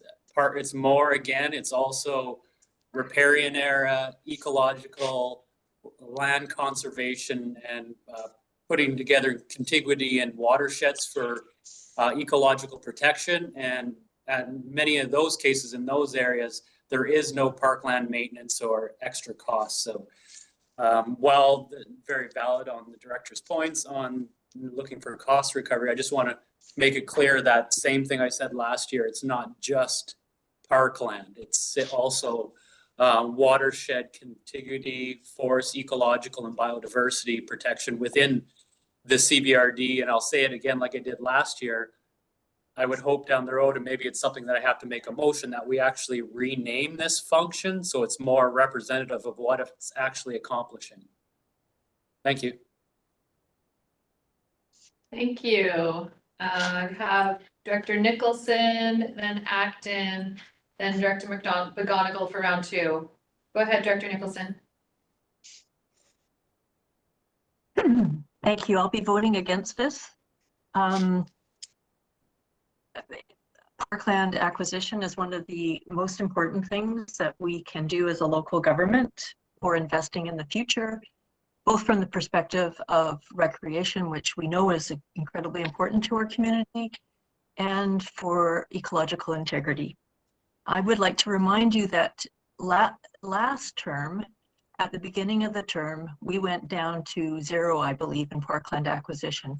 And we have been working very hard to bring it back up. Now, I would like to see it doubled, but there's been a compromise, and I'm quite comfortable at the place we're at until the Parkland program review is completed. Thank you. Thank you. Director Acton. Thank you. I was just trying to find some of this information. It would have been nice to have known that we were going to bring this one up. I'm willing to consider the comments and everything, but I'm asking that maybe we table this and we could have some actual financial information on how much is in the reserves, and how much we have saved already. And a reminder of how much we just depleted it, like some numbers like that, and bring it back at the end of the meeting. That would be really great, because I'm just sitting here, now we're sitting here debating on emotions, and I'd rather see some real information on it. Should we pose that to Tracy? Do you want to ask Ms. Bowen those questions? See if she Sure. can. If she has some of that information at the tip of her fingertips, that would be great. Through the chair to Director Acton, I do not have it at the tip of my fingertips, but if you give me a bit of time, I can pull those information together. So that's what I thought. So yeah, that would be great. Just like, how much do you have in reserves? How much did we just spend? Yeah, any kind of like numbers that we can look at, I guess. Thank you. Table. So do you need a motion to table? Yes. If we can provide that. Yeah. So you're I would making that move motion? that, please. Move to table. Is there a seconder? Seconded by Director Istash. Mr. Robbins, is this one of those debatable, non-debatable tabling? We just vote on it? Do we have discussion? Sorry, we're referencing our Robert's Rules of Order. I think it's up to you, Chair, that you I actually don't can even table vote. it. It's just like my prerogative, it's tabled. Yeah, I think you can just table it, but anyway. Thank you. I love a moment to just step in and take the reins. It is tabled until the end of our committee report section. If that is your That's ruling. my wish. That's your ruling. I won't look it up in Robert's rules. That's my ruling, but I see Director Morrison waving. Don't worry, I'm not going to challenge the chair. I just want to make mention that this is specifically sort of the point that I was raising under agenda when we approved the agenda. It's great that the chairs are notified, but for those of us, we didn't have any idea that there was a major change being presented by directors. And so that if someone knows that this is going to be happening on Monday, a heads up to your colleagues would be really helpful, because then we could do the research on our own and have those numbers and have some cogent thoughts together for having this discussion. Point of order, Director McClinton, what's your point? It's been tabled. I think it's an important point Director Morrison has brought up, noted, it's tabled, let's move on. Mr. Robbins, can you help us out with where we are? Absolutely.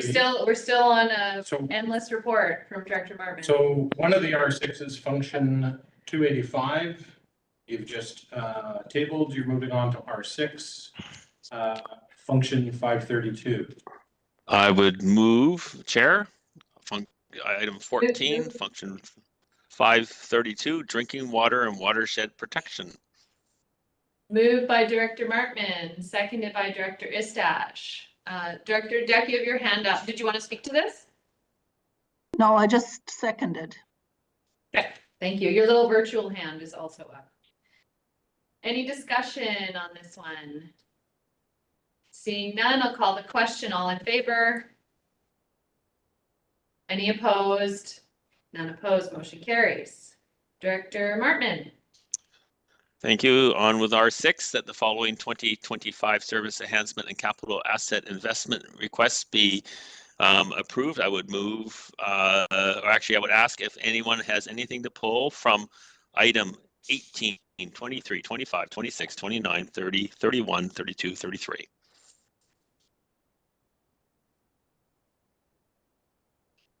Not seeing any. Not seeing any, then I would move items 18, 23, 25, 26, 29, 30, 31, 32, 33. Moved by Director Martman, second by Director Morrison. Any discussion on these items? Seeing none, I'll call the question. All those in favor? Any opposed? None opposed, motion's carried. Director Martman. That the following 2025 service enhancement and capital asset investment requests be approved. I would move item 17, function 100, capital asset, boardroom furniture replacement. Moved by Director Martman, seconded by Director Wilson. Any discussion? Director Wilson? Go ahead. Let's find the right button to press there. Thank you, Chair. This stuff, I think we've already talked about this, but let's talk about it one more time here. The cost of these things seems to be fairly substantial. So I think one of the phrases that was brought up last time, and are we buying top of the line stuff here? I mean, did we go out for RFP, open bid, sole supplier, anything like that? Why are the costs so high? Yes, things are going up, I know, but is this really top end stuff that we need to have? Is that question directed to somebody? Well, I don't know. Finance, procurement, whoever. I mean, I think we heavily debated the boardroom, renovation and chose a much less expensive option. It's also grant funded. It's also grant funded. Okay, in that case, I will be quiet. Thank you. Any other discussion? Seeing none, I'll call the question. All those in favor? Any opposed? None opposed, motion carries. Director Martman. R6, that the following 2025 service enhancement and capital asset investment requests, I would move item 20, function 100, service enhancement, accounting clerk 3. Moved by Director Martman, seconded by anybody? Director Morrison. Any discussion? Seeing none, I'll call the question. All in favor? Any opposed? Director Callio opposed. Motion carries. Director Martman. I would move, continuing with R6, I would move that function 100, service enhancement procurement specialist, be approved with an amendment of 65,000 coming from requisition with a July 1st, 2024 hire date. Moved by Director Martman, seconded by Director Morrison. Any discussion? I do, Chair. Yeah, Director Martman, go sorry, ahead. I just wanted to double check on that July 1st, 24 hire date. 2025, right? It states 2024, and that's what I read, sir. And that's an error? Administrative error. It should say 2025. Thank you. I don't know if we need an amendment, but administrative. Okay. Moved by Director Martman, seconded by Director Wilson. And I also have a question. Go ahead, Director Wilson. Thank you very much, Chair. On this particular thing, as I understand it, and please correct me if I'm wrong, there seems to be a bit of a bottleneck in procurement because of the number of things which are being brought forward. First of all, is that correct? And will this help to alleviate it? And lastly, does it have to be permanent? Do you want to speak to that? Yeah. Okay. I will begin answering the question, Director Wilson, and then I would encourage Ms. Bowen also to chime in as procurement is within her department.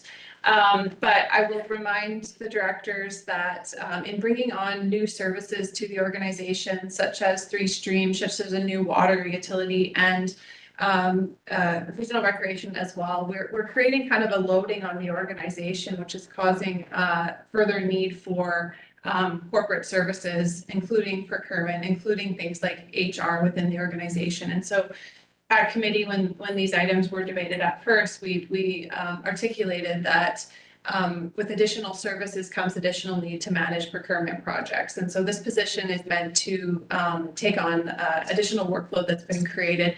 As long as we have this complement of services in the organization and we're working at this pace, I believe that this level of procurement support will be needed. If any further service reductions are looked at in the future, we can take a look at whether we need the additional supports in place. But I'll pass it over to Tracy if she's got any further comments. To the chair, to Director Wilson, yes, it will help with the bottleneck and help us to stay on top of stuff. Like they're busy doing procurement every day and talking to all the departments and dealing with it. So there's a lot of projects coming through, and yet it's not good. I do not see it slowing down. So yeah, it needs to be a permanent.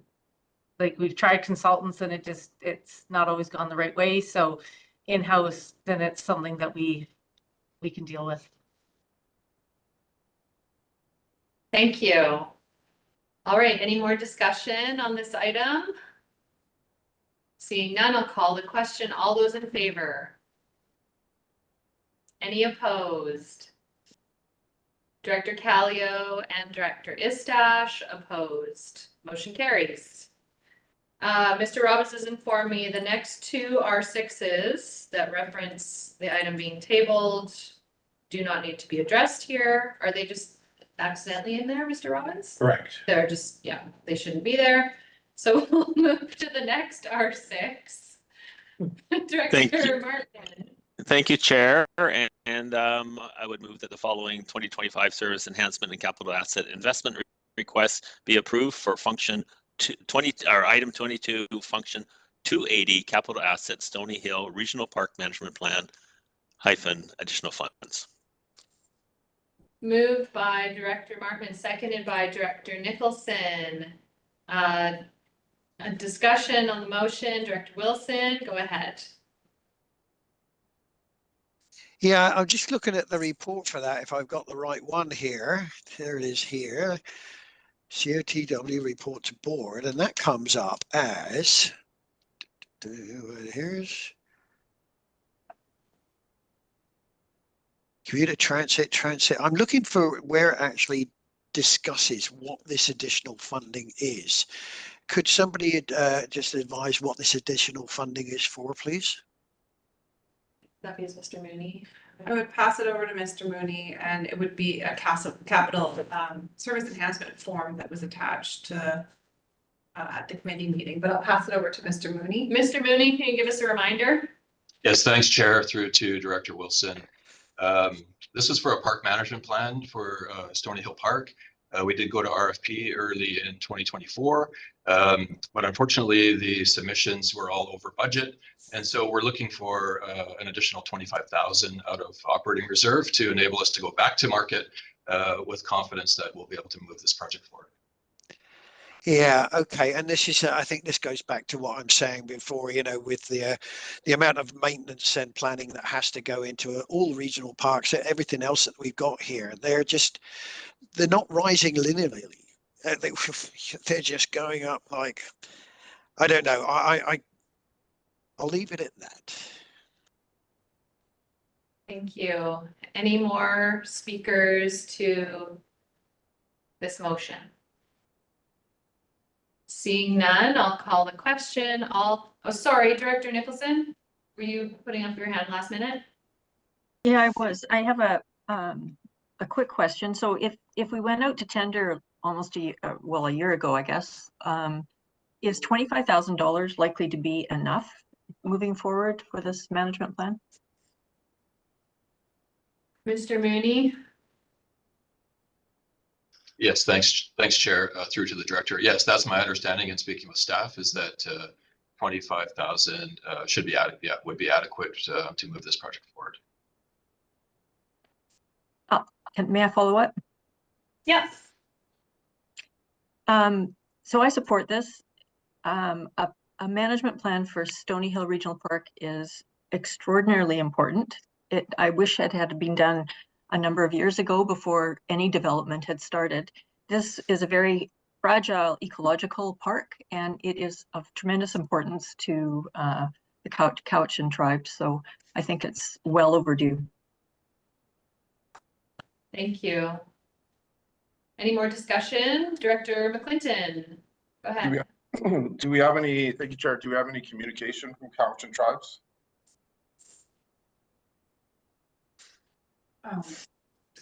Sorry, for clarity, what communication on this particular item, or?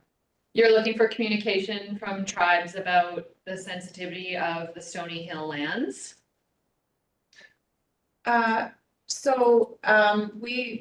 We understand in great detail in working with Cowichan tribes that this area is of great importance, and our staff in parks, including Mr. Farquhar and his team, are working collaboratively on this initiative and every initiative in that area. So I can confirm that, yes, we are definitely in communication regularly. Thanks. Mr. Mooney, you want to add to that? Yes, thanks. Thanks, Chair, through to the Director. We've actually signed an MOU with Cowichan tribes to collaborate on the preparation of this management plan for the park. So I just wanted to put that, make sure that was out there. Thanks. Thank you. That's really great to hear. Any more discussion? Seeing none, I'll call the question. All those in favor? Any opposed? None opposed, motion carries. Director Martman, next. Thank you, Chair. R6, I would move that the following 2025 service enhancement and capital asset investment requests be approved for item 27, which is function 520 capital asset Bings admin building upgrades based on reserve funds only. Moved by Director Martman, seconded by Director Morrison. Any discussion? Seeing none, I'll call the question. All those in favor? Any opposed? None opposed, motion carries. Director Martman. R6, that the following 2025 service enhancement and capital asset investment request, I move it to be approved. Item 27, function 520, capital asset MSW, transfer building roof replacement, additional funds. Moved by Director Martman, seconded by Director Abbott. Any discussion? Seeing none, I'll call the question. All those in favor? Any opposed? Motion carries. R6, that the following 2025 service enhancement capital asset investment requests be approved. Function 520, item 34, function 25, service enhancement, roof maintenance ongoing. Moved by Director Martman, seconded by Director Nicholson. Any discussion? Seeing none, I'll call the question. All those in favor? Any opposed? None opposed, motion carries. The last R6, Director Martman. The last R6, that I would move that the following 2025 service enhancement and capital asset investment requests be approved. Item 35, function 520, service enhancement, leachate system maintenance ongoing. Moved by Director Martman, seconded by Director Abbott. Any discussion? Seeing none, I'll call the question. All those in favor? Any opposed? None opposed, motion carries. R7, yes, sorry, I'm jumping you. R7, I would move for items 1 through 6. Or unless there's someone that wants to pull one. I don't see any, so moved by Director Martman, seconded by Director Morrison. Any discussion? Seeing none, I'll call the question. All those in favor? Any opposed? None opposed, motion carries. Moving Moving to into the R8. R8. Thank you. So R8 again, I'll just read them line by line. It's gonna get confusing otherwise. R1, that the 2025 would move that the 2025 draft budget for the Cowichan Aquatic Center with a $320,312 requisition increase be approved. Moved by Director Martman, seconded by Director Abbott. Any discussion? Director Morrison. Thank you, Chair. I was looking at this one, and this is a fairly big number, and reached through to Mr. Elzinga, and I realized this is one of our new regional recreation ads, and that it's a fairly substantial number, and was able to review the reports that were provided to explain what the various increases were, and you know, I'm definitely not wanting to step on the toes of the great folks at the, I guess this would be the Core Recreation Commission, but you know, it's looking like things are pretty darn rosy at the Aquatic Center as far as the increased attendance, the fees that are on the increase and the likes, and it just struck me, and perhaps I don't know if we've got anyone from North Cowichan here to be able to give us a little bit of explanation, but it seemed to me that I read that there was an additional staff person being hired, and that it would be a full-on requisition person, funded full-on by requisition. And there's additional investments are being made and the likes, and I, you know, this is one of those that falls into that that category of you know, the numbers are up, the fees are up, it's looking good. Do we necessarily have to hire that new person and make those new investments when I think everybody's trying to stand pat with status quo? So is there anyone that may be able to, you know, just give us a, are there any options to not hiring? Is there an option to look at funding? I think there was some exercise equipment that was going to be funded through requisition. Is there anyone, the North Cowichan, our staff, that might be able to give us some clarity on this? Mr. Elzinga. Thank you, Chair, and through to Director Morrison.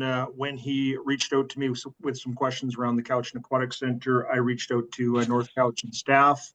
Unfortunately, they could not attend today because of a prior commitment. I asked if there was something that they could share in terms of Director Morrison's questions. The response I have back is that most of the increases are related to staffing. They are requesting one full-time maintenance person, and part-time casual wages are being increased to reflect the increases they've seen to the overall foot traffic and programming. They also have utility cost increases, as well as the building is aging, and more resources are directed to their overall maintenance plan. Follow-up, Director Morrison? No, thank you. Director Istash?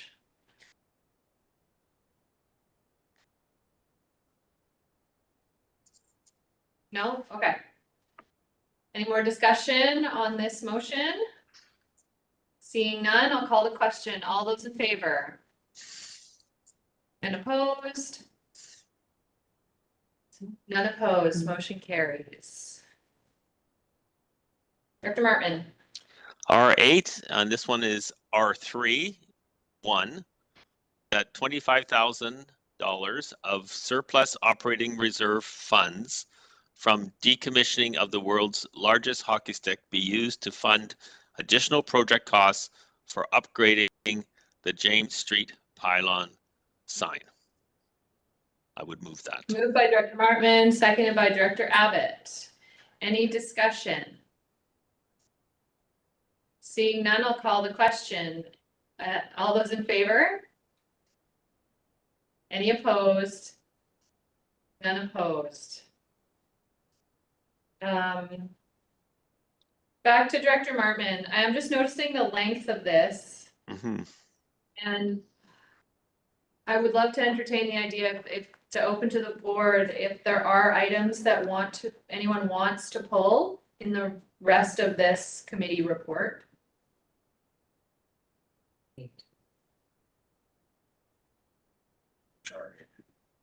So, Mr. Robbins, since I'm not seeing any more items within committee report 3 that anyone wants to pull, can we vote on the remaining items as a block? So I see no reason why not to. Okay, so I put it to Director Markman. Would you like to move the remaining items as a block? Sure. So from the point in the CR3 that states R8, R6.3, and everything following that to the end of the report, I would move. Yeah. Moved by Director Markman, seconded by Director Nicholson. Any discussion? Seeing none, I'll call the question. All those in favor? Any opposed? None opposed. Motion carries. I need a quick granola bar break, blood sugar boost. Can we take 5 minutes? Yeah, you're the chair. Okay, I'm the chair. We're gonna take 5 minutes. 10. Director Morrison is requesting 10. Okay, we'll take a bigger one. Thank you. See you.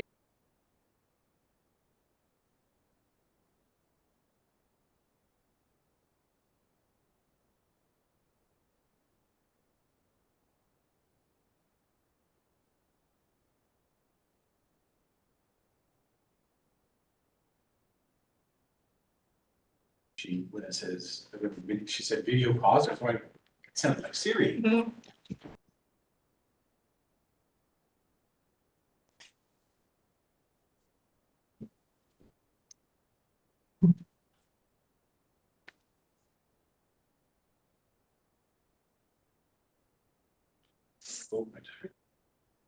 casual.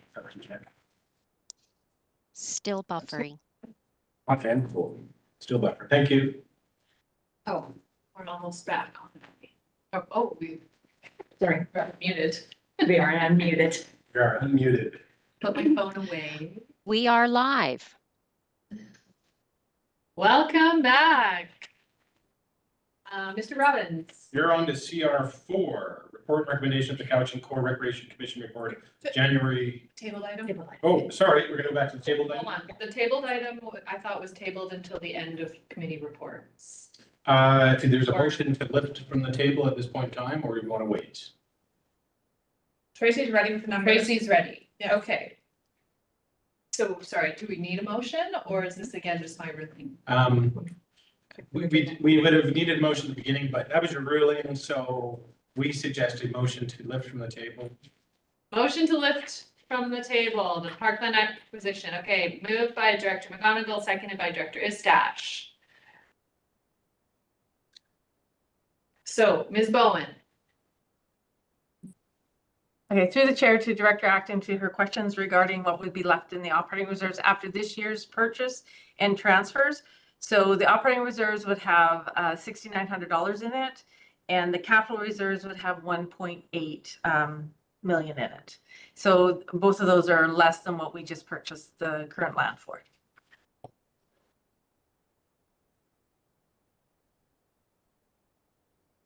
Director Acton, does that answer all the questions you had? Yes. Go ahead, Director that is- Oh, can I go? Yeah, go ahead. Thank you. That is some good information. Yes. I was willing to support the motion, but at this point, I don't think it's a good idea. I think we should continue saving, and it's clearly not a lot that we have, and I just we kind of debate on this one every year, but I think we're gonna I'm gonna support sticking with status quo on this one.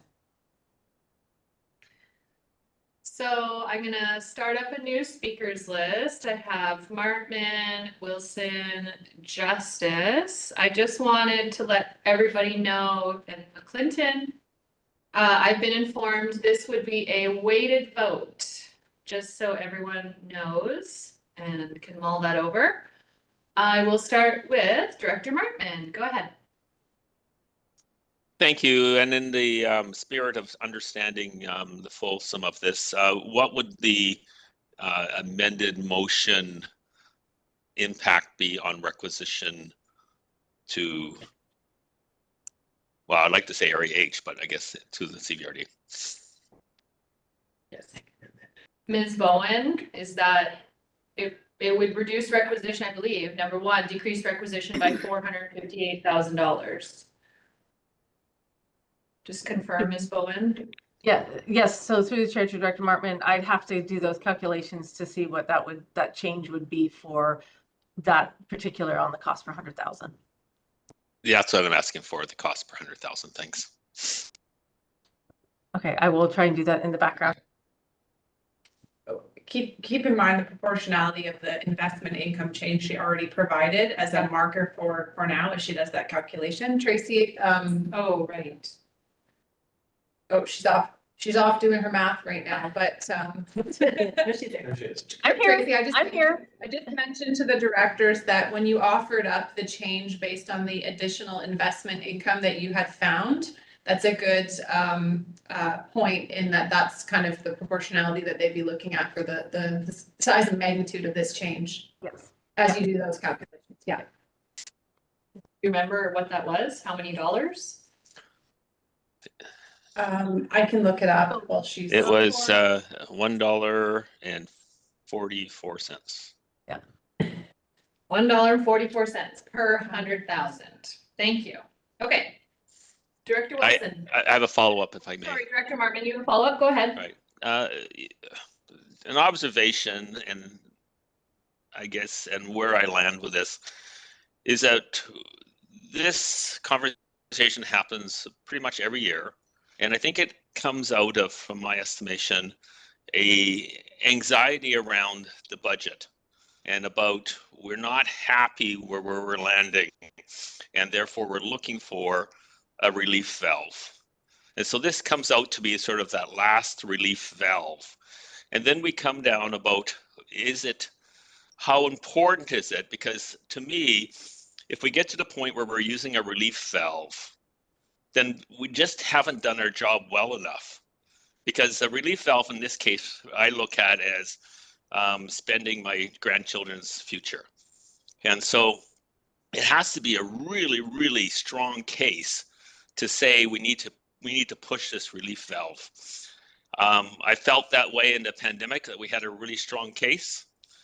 And maybe in 2 months from now, depending on Trump's tariffs, we may have another really strong case. But I don't feel we have a strong case to push that relief valve because of the lack of our ability to do better in budget deliberations. Or to have more better is that wrong word. Sorry, I apologize for that. Have more impact during budget forget that word too. You get it. So I guess I'm not in favor of changing. I appreciate the intent of the amendment, but that's where I land. Thank you. Thank you. Director Wilson. Yeah, thanks, Chair, and thanks, Ben. They're good. They're great comments, and I get exactly what you're saying. And you know, my words are sometimes not as good as others. So I'm going to quote from somebody else here, and I'm not allowed to identify. But listen to this. This was said previously. Residents really are struggling with significant financial pressures at this time, and because of that disparity, I hope we can find a compromise. People know the value of the Regional Parkland Acquisition Fund, but the financial struggle that they are facing outweighs that. We are all in the same boat, all buying the same jug of milk. We are all facing those heightened expenses for necessities, and that is leading to some people to have to make intense choices, rent over medication, and that kind of stuff really gets to me. Land acquisition for preservation is beyond the scope of local government. And right now, I feel we ought to prioritize the economic stability and social welfare of our residents. And to find that compromise, it goes on from there. But one of the other things that came forward was a comment which really disappointed me, made previously, which was, I would certainly forego many bottles of wine to contribute to a fund. That's it. Thank you.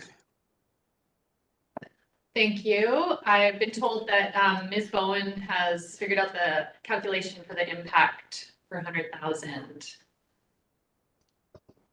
Yes, to the Chair, to Director Martman, it would be $1.19 drop per 100,000 for that function. Thank you. Okay, Director Justice, I have you next on my list. Thank you. Can you hear me okay? Yep. So yeah, I'll be voting against any reduction, and in fact would prefer to vote to increase and fully fund the Parks Acquisition Fund. I think we really need to establish a more reasonable balance between the crises of today, which are real, and the ones that are coming, which are equally real. In particular, we've got crises that we're facing related to climate and water and biodiversity loss, related to climate change and habitat loss. But I think we also need to recognize the growth pressure we're feeling and the need for more parks of all types just to facilitate growing numbers of people and in fact growing interest in parks and wilderness areas. So from my perspective, the fund has been too low because it's such an easy thing to postpone, as Director Martman just explained very well.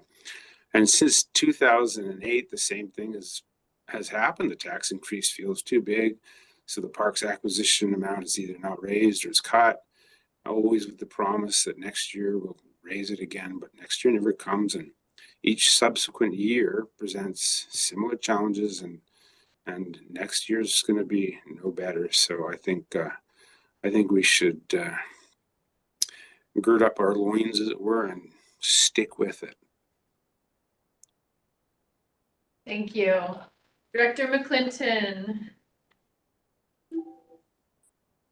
Thank you, Chair. I mean, this has been fully debated over the last couple of years, so I'll just be brief with my comments.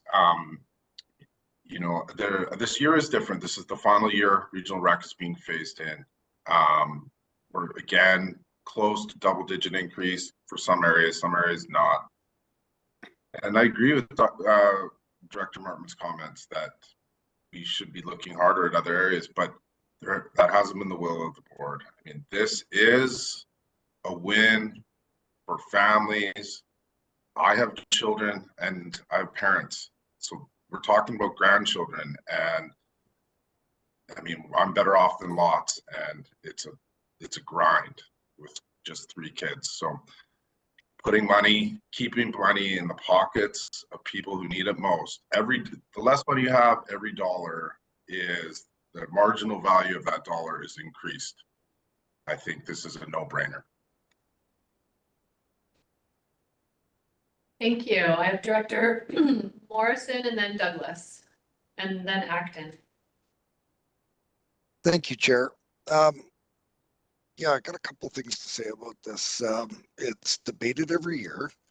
I'm a little disappointed that we, you know, are hearing of this the day of, because if the community knew that we were today in this meeting debating again a reduction, well, you know, that from a transparency perspective, it doesn't meet the sniff test.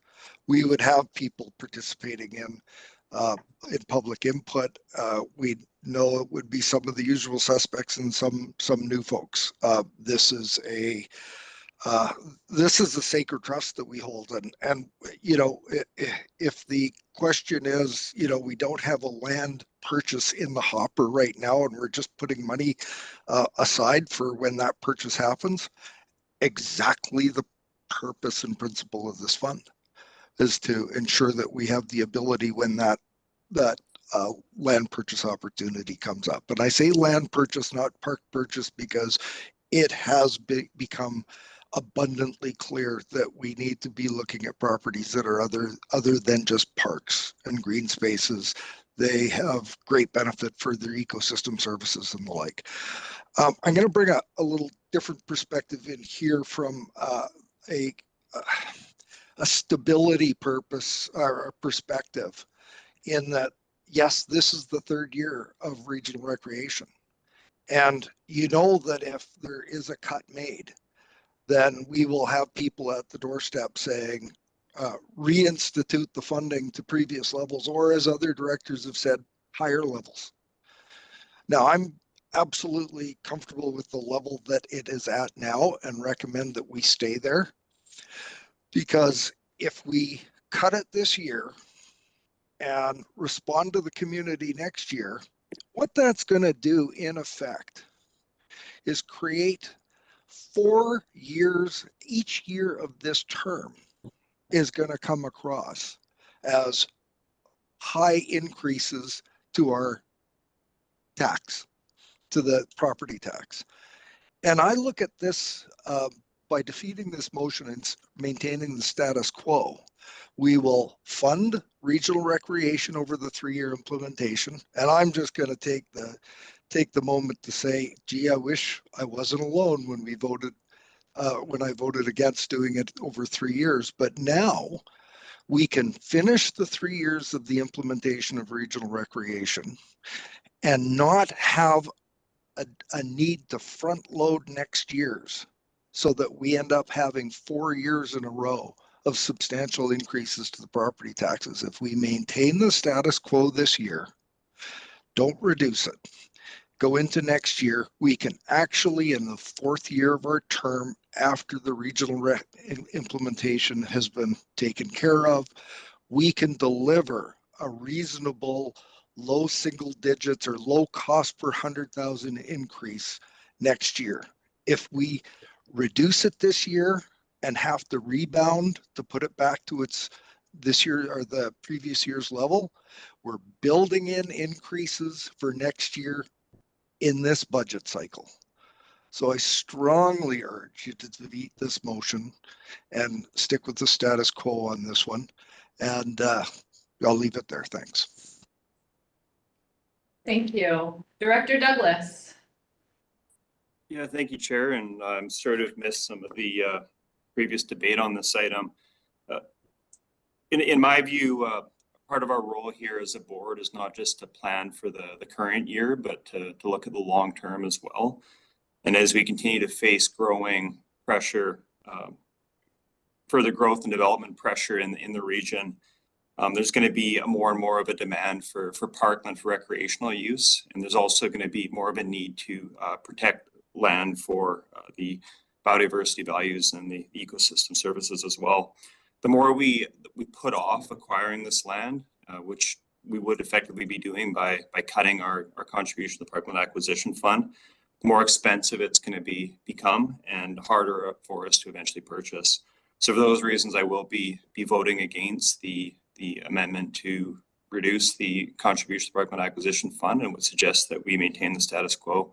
I do want to echo as well Director Morrison's comments with regards to process. We went through a long budget meeting on December 12th, the Committee of the Whole. I didn't hear any suggestions at that time about reducing the requisition for Parkland Acquisition Fund. In my view, that would have been the appropriate time to bring such a proposal forward, which would have allowed us to debate it at the committee level, which is normally when we would get into these longer debates on specific line items in the budget.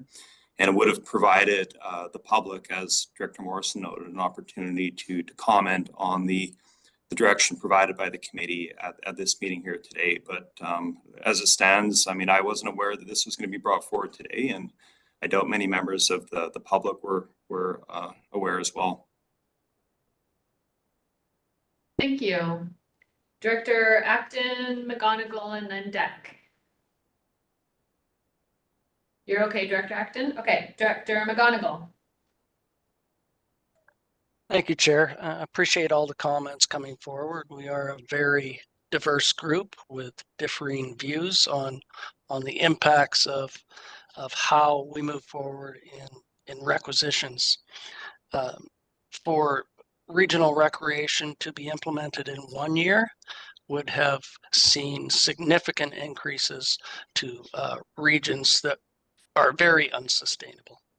And the reason for bringing this motion forward was none other to allow the working group the time to do their work, to bring us back those recommendations on A, what the true intent of the original requisition was for, and B, what we should be looking for in the future. I understand that we need to conserve land, and those acquiring lands do not require the servicing that Parkland would. What is the intent of the function as it went forward was to have regional parks. I look at the regionalism of those purchases, and I question the regionalism of this.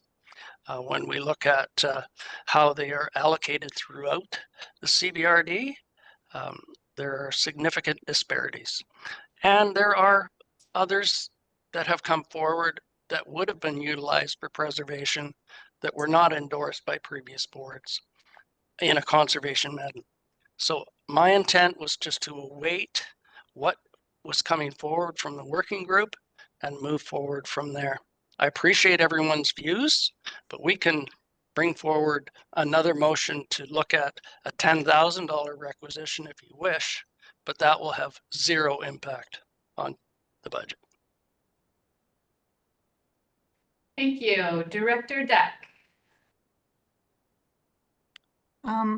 I'd like to just remind folks that our commitment to preserving biodiversity and resilient landscapes and watersheds by maintaining this fund, or hopefully raising it in another year, but at least maintaining it this year, would prove to other levels of government that we mean business and that they might be more willing to help us fund some of those bigger projects that, you know, we couldn't afford on our own. So I think we need to demonstrate not just to our grandchildren and great-grandchildren that we care about their future, but we also need to demonstrate it to provincial and federal governments as well. Thank you. Thank you. Director Wilson, I do see your hand up for round two, but we've had pretty healthy debate. Do you have anything new to add? I have a comment on the lateness of this being brought forward, Chair, if that's okay. Okay, go ahead. I would remind directors that at the previous meeting, when it was put up to 958,000, that a delegation came forward with no notice either on the day of the actual thing, and presented to us at that time at very, very short notice. So bringing this forward now is really nothing new. And finally, getting money out of the province. Good luck with that one. So just a note, I believe last year the delegation was at a committee meeting, not a board meeting, but let us call the question, and I'll need you to hold your hands up for a while so that Mr. Robbins can tally all the numbers. Can we just have clarity on which direction the vote's going, please? You mean you just want me to read it again? No, this is a vote on an amendment, right? Yes, on the amendment.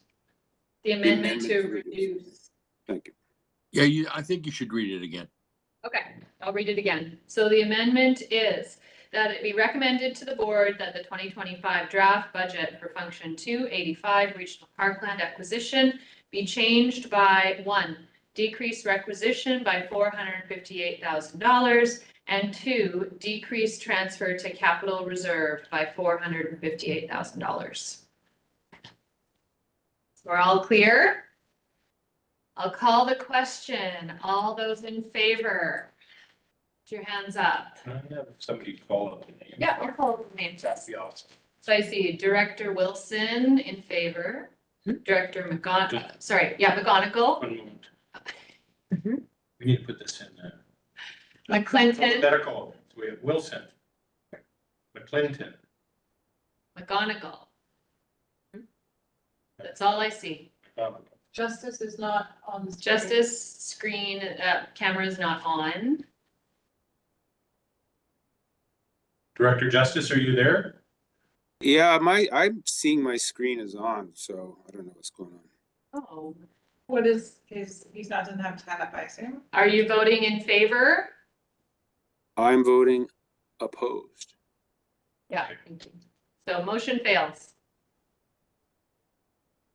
On the amendment. The amendment fails. So back to the original motion. A point of order, don't you have to have those opposed vote? Do I have to record them? Right, okay.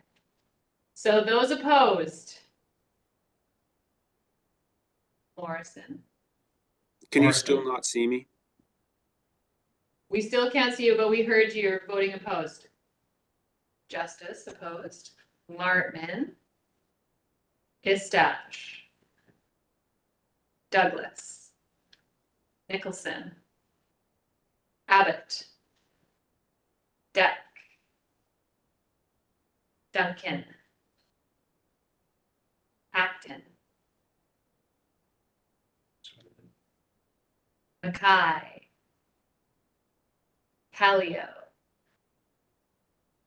Segal.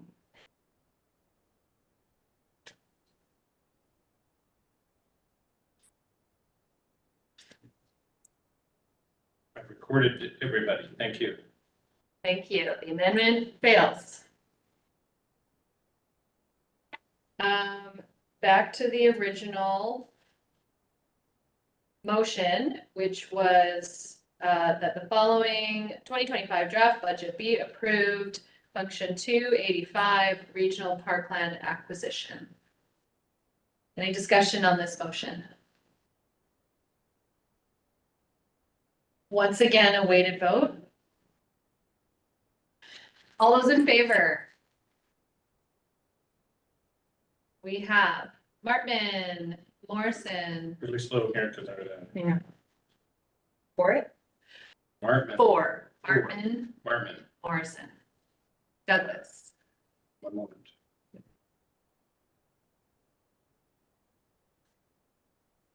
Martman, Morrison, Douglas, Istache. Istache, Nicholson. Nicholson, Abbott. Abbott, Deck. Deck, Duncan. Thank you, Duncan. Michelle. Acton. Acton, McClinton. Clinton, Callio. Callio, Okay. Kai. Justice. Yeah. Justice. It's unanimous. Any opposed? Wilson and McGonigal opposed. Not unanimous. Motion carries. Thank you as always for such wonderful, respectful debate from all of you, my respected colleagues. Mr. Robbins, where do we go from here? We're moving back forward to CR4, which is report and recommendations of the Couch and Core Recreation Commission report on January 9, 2025. Director Abbott has a recommendation. Director Abbott. It's my pleasure to move that your Couch and Core Recreation Commission reports and recommends as follows: that the CBRD enter into a new 5-year license of use agreement with Vancouver Island Regional Library, Cowichan Branch, as per the terms outlined in the staff report to the Couch and Core Recreation Commission meeting of January 9th, 2025. I probably should have deferred to the chair of the Core Commission, Director Duncan, but in haste to get this through, I make that motion. Moved by Director Abbott, seconded by Director Duncan. Any discussion on this one? Seeing none, I'll call the question. All those in favor? Any opposed? None opposed. Motion carries. Moving to CR5, which is the report and recommendations of the Special Electoral Area Services Committee meeting of January 15, 2025 for Director Morrison to lead us through. Director Morrison. Thank you, Chair. We have a number of items that's been previously published. I would call this to the attention of the electoral area directors and ask if there are any that would like to have any of these pulled, as I will likely move them as a block. Everyone could take a quick look. Director Nicholson. R4, go please. R4, please. R4, the referral item on the external referrals, correct? All right, so then in that case, I will move all of the items in. Sorry, Director Morrison, just a sec here.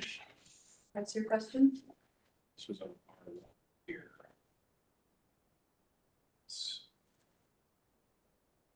Director Morrison with regards to. Oh, I don't have that. Director Morrison, I have a note here for R1 with regards to application ALR 22C02, that's 3910 Cobble Hill. CR1, I see the grants and aids, I see the ticket information, bylaws, other information. ALR, is that ALR 24F01? Is that the one? The one above. The one above that, R1. R1 Cobble Hill Road, soil use application. That one someone wants pulled as well. But I understood that you had questions with regards to the particular motion, and to the extent that you wanted to go back to okay. The original staff motion, without again the words approve or recommend. Yeah, let's pull that one too. You're right, correct. All right, thank you. Okay, so C1, C2, C3, R5, 1 and 2, IN2, IN2, R3, the Mill Bay Road, and R2, and I would move those items. Moved by Director Morrison, seconded by Director Abbott. Any discussion? Seeing none, I'll call the question. All those in favor? Any opposed? None opposed. Motion carries. I'd recommend we look at R4 first, and then I'll pull up my notes on the other item, and I would move R4. Moved by Director Morrison, seconded by Director Callio. Any discussion? Director Nicholson. Thank you for pulling this. I am not in favor of moving ahead with this until the local area plan has been done for the UBO area, because we have not consulted with the community for a long time, and there's significant development issues, and loss of institutional land is an important issue that I think needs to be put into the broader context. So I am not in support of this moving forward at this time. Thank you. Any more discussion? Seeing none, I'll call the question. All those in favor? And opposed? Director Nicholson and Director Deck opposed. Motion carries. Thank you. And to the R, I'm going to find the one, R1. I just wanted to bring it to the attention of the directors that we left out some referral to some very specific policies that the ALC would be brought to their attentions in the original staff motion. I'm not trying to change the intent of this resolution, but we did take out the recommend for approval, and then put words in the motion that was published around, you know, the importance of the aquifer to the community. But there were some important language and references to specific ALR policies that in discussions with staff would be important to be included in the resolution. So I'm just turning to my colleagues, and we could pass this resolution. It'll probably be just fine, or we could bring reference to the specific parts that staff had provided us in the staff reports. So I just, it's the reason why I pulled it. Just as referred.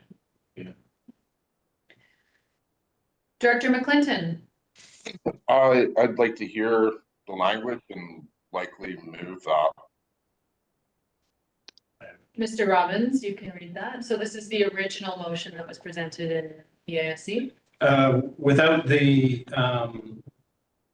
reference to approve the application. So that application number ALR 22C02, that's 3910 Cobble Hill Road, PID 025567985 for a soil and fill use ALC application number 66221 be referred to the Agricultural Land Commission with the request that they consider that the protection and sustainable management of water in the Coxsala watershed is of the utmost concern for the community, with the following to be considered. 1, that in accordance with ALC policies P10, P11, and P13, an assessment report from a professional agrologist be provided with recommendations to conserve or enhance existing soil conditions and options to mitigate possible impacts to the aquifer. And 2, that in accordance with ALC policy P13, a reclamation plan be provided with reference to the CVRD water balance model to address 1, the impacts of flood hazards on downstream properties, 2, the impacts to surface water and groundwater quality, and 3, the impacts to riparian vegetation. Even though that's a little vague, I will move that motion. I will move that. Okay, moved by Director McClinton. Is there a seconder for that? Seconded by Director Wilson. So is this considered an amendment or this is just a motion on the floor? I hadn't moved it. R1 hadn't been moved. Yeah, okay. So as Mr. Robbins read, discussion on that motion. Director Nicholson, I saw your hand up before, but it's down now. Director Acton. Thank you. We've mentioned several times about giving people the heads up, and then here we are again. I wish I had that report in front of me. I'm not that quick to pull it up from last meeting. I do remember that we debated it quite a bit, and that we worked with the director of the area. So now this new resolution is a bit confusing, and we're doing committee work here at this table now. Should this be referred back to electoral area services?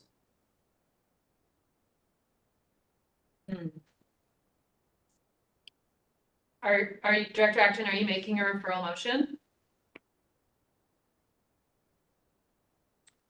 I'm looking to my colleagues for what would be considerate and what would be fair to the applicant, fair to our process. And this is just, I'm totally not prepared at this point.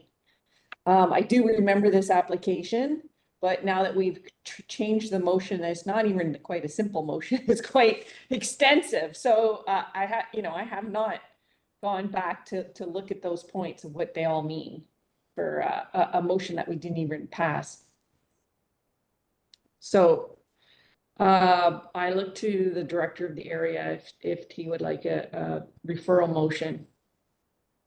So I just had a little check-in with Mr. Robbins, and so just so that we're clear, the original motions just included the reference to the policies. So the wording that was recommended in EASC is still fully in there, just adding in the reference to the policies, the specific ALR policies that we're hoping they will take strongly into consideration as they move forward with this. As they were originally presented by staff at committee. Yeah. Director Nicholson and then Wilson. Thank you. I'm not in favor of adding more complication to this. I think that the ALC are quite aware of their policies. My intent for the wording for the resolution was that they really consider very carefully water from all angles with this application. And I trust that they will do that. So I don't think putting adding some policies of their own is actually even very respectful. And just on this topic is I just want to be very clear that I will be voting against this because I don't believe it should move forward at all. Thank you. Director Wilson. Yeah, the original, as Director Nicholson has pointed out, the original motion that was passed at committee was quite comprehensive enough. We don't need to start loading this up with more. And by the way, these are your policies. They know their policies. And I don't see the point of making this amendment. And we've discussed it at length at the last meeting. We all are aware of protecting the watersheds, the Cox Island watershed and the aquifers below. But I would like to see this just go forward to the ALC as presented at committee and as without the amendment. Thank you. So we need an amendment. No, it would be substantive to get rid of it, so I would call the question and then have the original motion moved, seconded. If that's the way the. So if this is not the direction this board wants to go, we will call the question on this one and then can bring forward the original as published motion, correct? That's one way forward, yes. I see no other speakers, so I'm going to call the question. All those in favor? Any opposed? Morrison, Wilson, Martin. I need you to keep your hands up because we have to record this. Istash, Nicholson, Douglas, Abbott, Deck, Callio, Acton, McClinton, Duncan, Mackay. I think I said everybody's name. Justice. And there's a question, was this an electoral area director only vote? Yes, it should have been. Yeah. Oh, only, so only the EA directors that voted against that. Justice withdraws his vote. Can I call the question again? Electoral area directors only, please. EA directors only. Call the question. All those in favor? Director McClinton, and these are in, just so everyone knows, we're in favor at this point. Now I'm confused. Okay, what are we voting on here? Now it's only electoral area Really directors. confused us, Mr. Robbins. So electoral area only, the motion as I had read it, which included the additional policy references. That is what electoral area directors are voting on. We're redoing the vote that we just did. Okay. My mistake. Because there was confusion in terms of who got to vote. I think it was polluted by municipal directors, Mr. Robbins. Your words. Okay, calling the question. All those in favor? And opposed? Morrison, Wilson, Martman, Nicholson, Abbott, Deck, Acton, McClinton, Segal. Motion is defeated. Is somebody want to? So does somebody want to move R1 as written? Director Morrison moved. Director Wilson seconded. Any more discussion? Call the question. All those in favor? Any opposed? Director Nicholson, Deck, and Acton opposed. Motion carries. Chair, we're moving on to CR6, report and recommendations of the Committee of the Whole earlier today, January 22nd, 2025. Director Douglas, I'm not sure to the extent that you would like us to help you with those. If they were distributed right after the committee, but we have them here in front of us. We have updated wording to the ABICC resolution, correct? And correct, under UB1 resolution number 3, we have some updated language. So the first recommendation, R1, three recommendations. Chair, would you like me to read them out? Or? Sorry, I'm reading the AVICC section. Here we go. But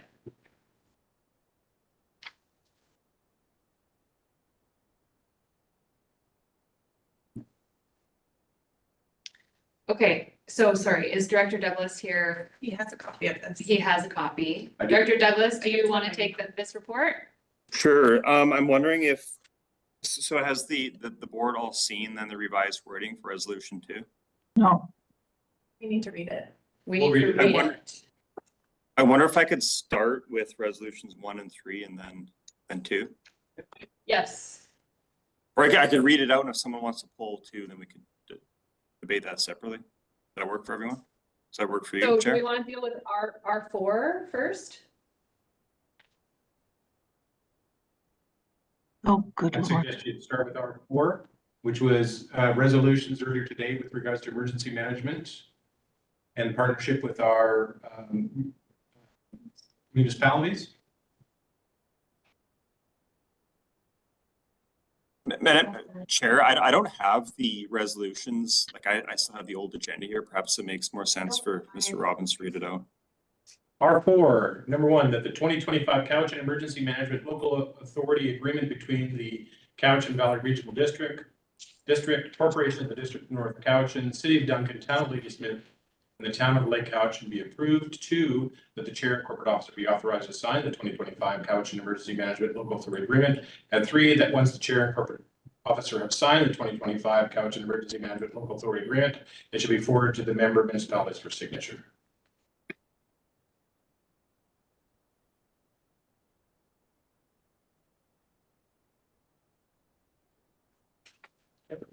So is Director Douglas, you want to move that one?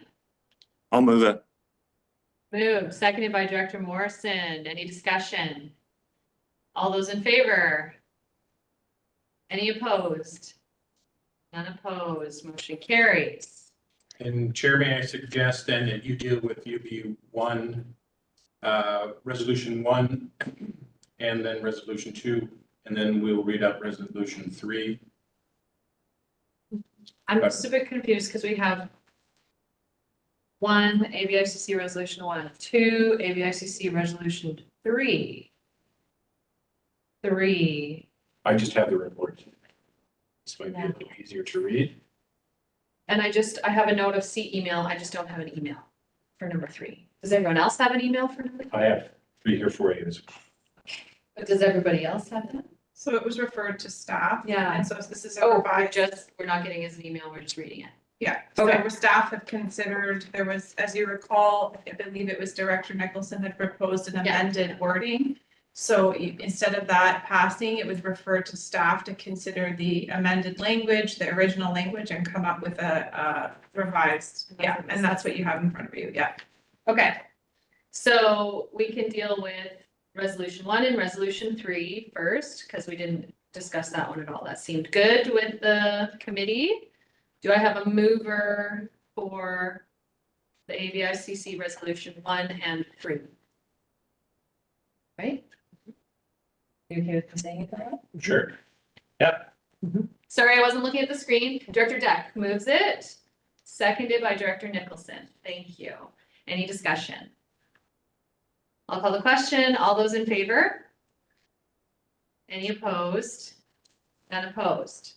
Okay, so the second AVICC resolution, the new wording for the there be resolved section. Therefore, it be resolved that AVICC requests that the province of BC and the Ministry of Forests complete the currently stalled private managed forest land program review and reform the Private Managed Forest Lands Act to ensure that forest management on private lands prioritizes the protection of ecological values while providing economic benefits to communities and allowing for local government input to resource harvesting activities within the watersheds that support their communities. Would anyone like to move that? Moved by Director Douglas, seconded by Director Acton. Thank you. Any discussion on this? Director Deck, go ahead. Okay, I still didn't hear enough protection for water, so I just wanted to make these comments. The Private Managed Forest Land Act has remained unchanged since the review in 2019, but the concerns have not. They've grown in urgency because the stakes are much higher now. Climate change is expected to bring more extreme weather events like atmospheric rivers, heat domes, and drought. The cumulative and combined effects of climate change and industrial logging are felt from the headwaters to the ocean, with clear-cut watersheds releasing too much or too little water, either too soon or too late, to optimally benefit plants, fish, wildlife, and humans. So some of the suggested reforms to the PMFL Act, if implemented, could have positive impacts on water quality and quantity. But I think if we don't directly express our heightened concerns about watershed protection, we probably expect a lukewarm response again next year. At least that's my opinion. Thank you. Thank you. Yeah, our experience last year was we focused heavily on watershed effects and really got nowhere, weren't even given a meeting with the minister. So, and this intention is to really make sure that all the CVRD input that was provided in the 2019, what was that? It was the review. First phase of the The review. first phase of the review, which did focus heavily on watersheds and financial impacts and regulatory issues. We're asking them to finish that review, which means they'll actually take in all of that comment that we have provided them that really focuses on watersheds and water. So it's like a slightly different approach to try to get them to move the needle a little bit in the right direction. Where last year we got nowhere. I hope that helps provide a bit of context. This is the substantive change. Right, the substantive change, Mr. Robbins points out, is the prioritizes the protection of ecological values from this morning's committee wording. Director Nicholson.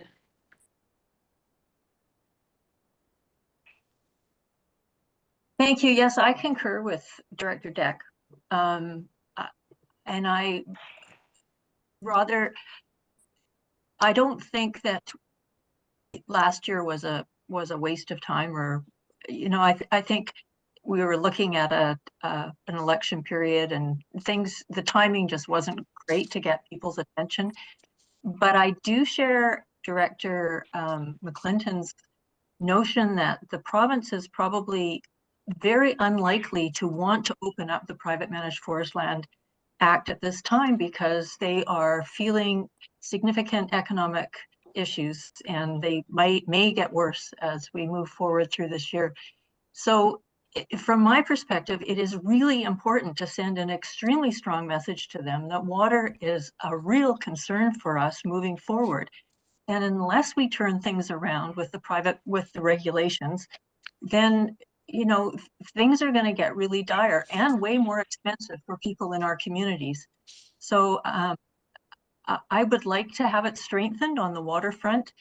And I would also like to add, we should also in the preamble make sure to remind them that this private land is actually unceded territory of the First Nations up and down the east coast of Vancouver Island.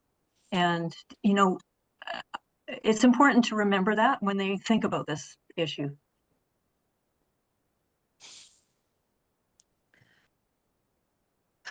Thank you. I mean, recognizing that these need to be submitted by February 6th before we have another board meeting. Ms. Miles Wilson, I see you taking notes. Do you have anything to weigh in? No, I just made a note about the whereas section and recognizing the importance of the comment that Director Nicholson had just mentioned about working with nations and respecting that it's Indigenous territory. So I've just made a note, because that's something we can add into the whereas section, if that's how you want to revise this.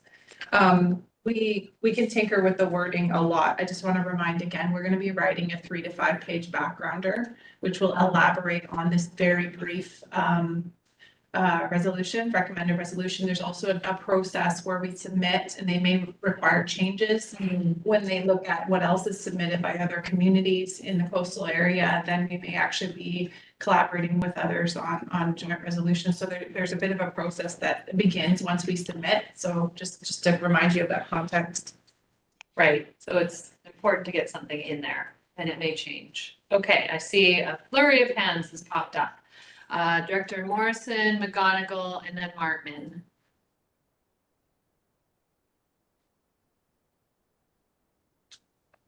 Director Morrison, you're muted. Sorry, thank you, Chair. I'm just recollecting the process that this goes through at AVICC and ultimately UBCM, and I'm wondering if there's a potential either in the backgrounder or or even if this has legs, but I just knowing that when UBCM sends these resolutions into the province, this will go to Ministry of Forests, I'm assuming, and they will look at all of the aspects of the forestry aspect, the Private Managed Forest Lands Act, and there's likely to be little comment on all of the water issues because those are different ministries. So is there a means by which either in the backgrounder, or is there a means by which this could be a dual ministry related resolution that is going to be considered from Ministry of Forests on the Private Managed Forest Lands Act material, and duly to, I don't know whether it be Walrus or Ministry of Environment that deal with Water Sustainability Act, that they be given the resolution on the watershed aspects and consideration, so that they both know that this is it's almost a dual purpose resolution. I'm throwing that out there because the part that we want to really have addressed in the watershed and aquifer protection and enhancement is not likely to be dealt with by the Ministry of Forests. Ms. Mills Wilson, thank you, Chair. So yes, you're correct, Director Morrison, as far as I understand it. You'll recall that advocacy last year began with the Ministry of Forests as well. And the nature of this proposed resolution by staff was to focus on the Ministry of Forests, because the primary objective is to get them request that they finish the stalled review. Last year, our UBCM resolution combined the issues of forestry as well as watersheds, and we ended up meeting with the Parliamentary Secretary of Fisheries and Aquaculture as a result of that. So we didn't get the ministers' meeting, we didn't get the deputy ministers' meeting. We got the meeting with Ms. Green at the Parliamentary Secretary level, and the response we got back was basically not anything related to forestry. So when we meld these issues together this much, then it may water down our strategy. So just as a point, the original intent was to try to get that review. We really encourage them to get the review done. So we may be looking at 2 separate resolutions here at the end of the day, but when we start melding these issues together, we might water down the focus on their side. Right, thank you. Director McGonigal. Thank you, Chair. Just on the financial impact of the province, which has been stated, just note that stumpage is not payable on private forest lands, unfortunately, and that should be where the focus of the review should look at. Each level of harvesting should be treated the same, whether it's on Crown or private land. I believe the only fee that the province would get would be export fees, should that occur. So just to be clear that there is no stumpage on private managed forest lands. Thank you. Director Martman. Thank you, Chair. Just an observation that we're all like-minded in terms of wanting to move this forward. And we're getting bogged down in details of, should we focus on strategy? Should we focus on, what our urgent needs are as we see them? I don't think if we strive for perfection, we're going to have to answer one of those two questions of, if we're looking for strategy, what's going to get us in front of a minister, then, we should be focusing on when we have professionals that help us do that. Because ultimately, if we don't get it in front of a minister, then all this work goes on and holds over to next year for us. So I think we have to rely on strategy, and we have to rely on our experts, Danielle and others that are going to help us navigate these waters. And we all have to get our hands off the steering wheel and take an oar. So that's my 2 cents. Thank you. Director McGonigal, your hand's still up. Yes, I wish to be put back on the list. Go ahead, you're next. Well, thank you very much. I'm just wondering if the focus on the ABICC resolution could not be the finalizing of that update, and then subsequently a UBCM motion or a request for a minister's meeting on the water portion within private lands may be an avenue forward. Just trying to get us to move forward in a timely manner, considering the time on the clock, etc. I wonder if that would be amicable to the directors here. Yeah, Ms. Miles Wilson perked right up. I like moving forwards as much as everybody else, and I think that is a fine proposal. The watershed issues are provincial in scope, and so even if you routed it through the ABICC, it would likely get referred off to the UBCM as a provincial issue. So we can take that path and take the extra time to fine tune this to the board's liking. So I can make a note of that if that's the kind of the will of the board, is that we would work on focusing on the watershed issues at UBCM and submit something kind of what's proposed here by staff. That's definitely an option. And if I may, I think we would have more teeth focusing the ABICC on the updated finalizing renewal, and then focus the water within the provincial ministries. Thank you. Okay, seeing no more speakers, I'd like to call the question on the motion as it was read. All those in favor? And opposed? None opposed, motion carries. Thank you. Mr. Robbins. Woo, we're through the committee reports, right? Consider that or not? It's rather unorthodox. It's rather unorthodox. Yeah, no, that's really, okay. Yeah. So you're moving through to staff reports. Both of these are for information, simply because the associated bylaws are under section 13. So SR1 is a report from the CFO regarding the spring security issuing bylaw number 4625. As you know, the regional districts are the conduit for long-term borrowing for member municipalities. This is for North Cowichan. And then SR2, another report from the CFO with regards to security issuing bylaw number 4626, Shawnigan Village water borrowing. This is the water system that the CVRD has recently taken over. And those, again, bylaws appear in section 13. Are there any questions for Ms. Bowen on either of those reports? Seeing none, we'll move on. Moving through to bylaws. B1 is CVRD bylaw number 4595. The first recommendation that CVRD bylaw number 4595, ticket information authorized amendment, schedule changes, bylaw 2024 be granted first, second, and third reading. Moved by Director Morrison, seconded by Director Deck. Any discussion? Call the question. All those in favor? Any opposed? None opposed, motion carries. And that CVRD bylaw number 4595, ticket information authorization amendment, schedule changes, bylaw 2024 be adopted. Moved by Director Duck, seconded by Director Nicholson. Any discussion? Seeing none, call the question. All those in favor? Any opposed? Unopposed, motion carries. Under B2, first recommendation that CVRD bylaw number 462 for bylaw offense notice enforcement bylaw amendment Schedule A changes bylaw 2024 be granted first, second, and third readings. Moved by Director Martman, seconded by Director Callio. Discussion. Call the question. All those in favor? Any opposed? And the second recommendation, and the second recommendation is said bylaw be adopted. Moved by Director Callio, seconded by Director Deck. Any discussion?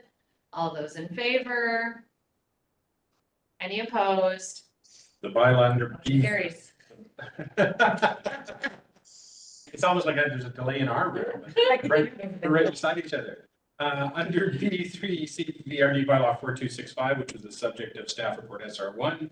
First recommendation that CVRD bylaw number 4625, security issuing loan authorization bylaw number 3787, bylaw 2024, be granted for second and third reading. Moved by Director Abbott, seconded by Director Deck. All those in favor? Any opposed? None opposed. Director Deck opposed? No. Okay. And the second recommendation that by CVRD bylaw number 4625, security issuing loan authorization bylaw 3787, bylaw 2025 be adopted. Moved by Director Morrison, seconded by Director Nicholson. All those in favor? And opposed? None opposed, motion carries. And the final item under section 13 bylaws B4 related to SR2.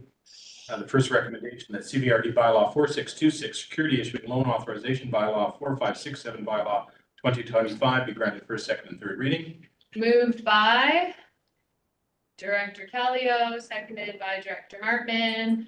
All those in favor? Any opposed? None opposed, motion carries. And the final recommendation under B4 that CVRD bylaw number 4626, security issuing loan authorization bylaw number 4567, bylaw 2025 be adopted. Moved by Director Abbott, seconded by Director Martman. All those in favor? Any opposed? Motion carries. And we're moving right into question period, Chair. And if you want to bring the preamble, I know that we've had a very patient gentleman here. Still here? Yeah. In the room next door. They're with us at Ingram in another committee room. Mr. Jones, if you want to read the preamble first. Mr. Jones, welcome. Question period allows for 15 minutes. The first is related to questions directly related to agenda items. If there's time remaining, questions may be on a matter of public interest related to the CVRD. You're welcome to make one question plus a follow-up. And the question must truly be a question, not a statement of opinion or speech. We request that your question is presented in a friendly and respectful manner. Your cooperation in maintaining a safe, respectful, and orderly environment is greatly appreciated. Mr. Jones, again, yes? Do you want to check your score? I've been texting with Amanda, so she's there. Oh, there we are. There, they're coming. Thank you so much for your patience. These meetings get long. Sweetheart. There we go. Sorry, we were chatting. Mr. Jones, here you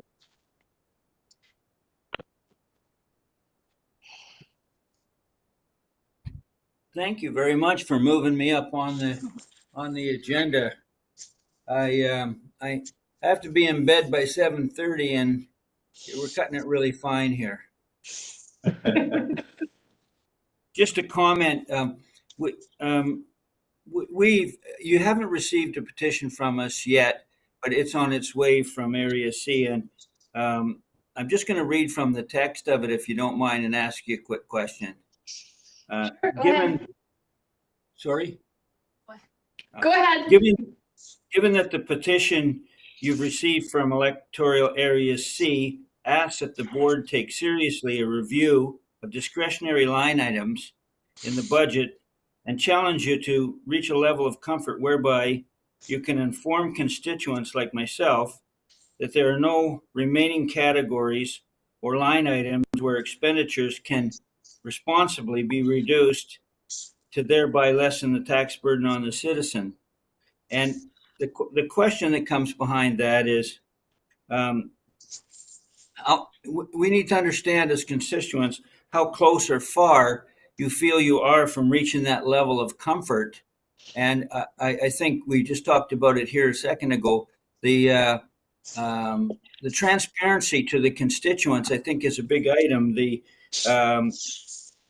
level of negative anxiety right now that is pervasive with the constituency throughout, and it's nobody's fault. It's just there's a level of anxiety there on a negative basis, and the question I would have for you is there a way to be more transparent to us as the constituents so that we understand? I'm sitting listening to you guys, and I see how difficult this is for you to cut and to make budget decisions.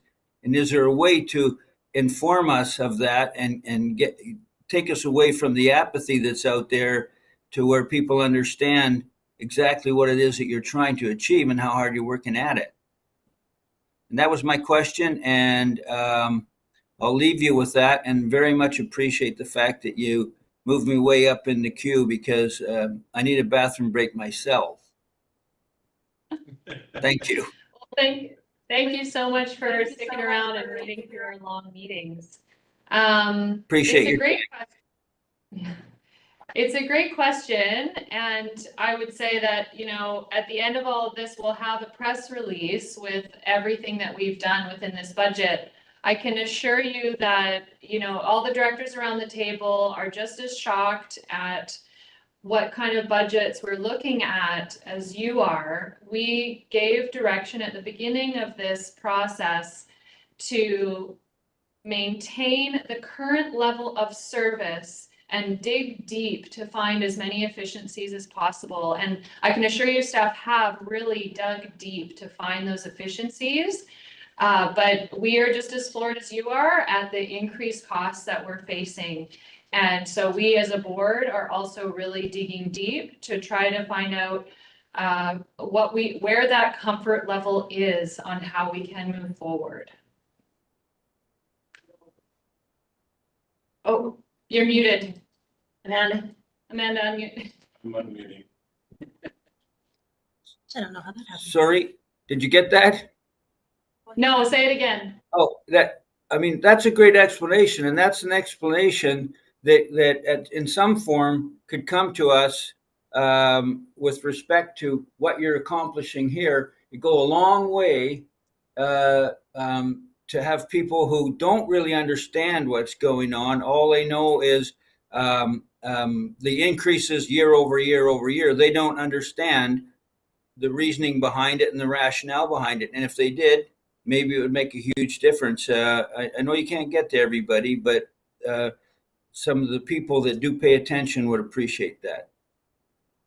Absolutely. I think communication is so important, and we have started a newsletter this year. The CBRD is sending out a monthly newsletter, and I know that most of the directors have our own social media accounts and try to be in touch with our constituents as much as possible. And you can hopefully spread the word that we do care and we do listen. And I know it's hard for the public to attend these meetings and sit through them. They're long, but we're here for the slog, and we're here because we care about our community. Thank you very much for your time. Thanks. Oh, man. Right, and I did have a question to answer from last week's question period. So I received a question about the Clean BC grant that we received regarding the 3-stream service implementation. So the total of that was $1.86 million, with those funds that went mostly towards the purchase of totes. And I have another note here that By using that grant, we saw a savings of $132,000 in interest off the short that we got to save by not short-term borrowing.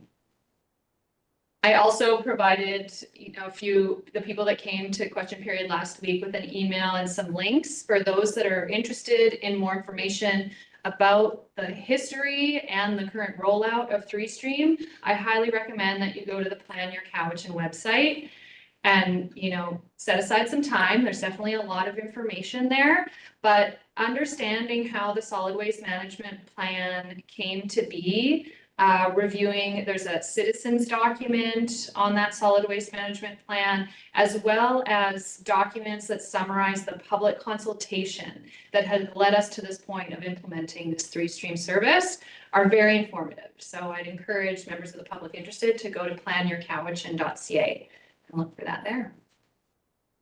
Thank you for that reminder. Chair, I see Mr. Koza is still Mr. online. I'm Wilson, not sure if he wants to go with a question time as well. Sorry. We only had one, we don't have anyone registered for question period. Except one person in person, yeah. Okay. Mr. Robbins. We're going into closed session, and I ask for a motion that the meeting be closed to the public in accordance with the Community Charter, Part 4, Division 3, Section 90, subsections as noted in accordance with each agenda item as published in your agenda. Right. We need a mover. Mover and yes. Moved by Director McGonigal, seconded by Director Nicholson. All those in favor? And opposed? Motion carries. We're closed. And I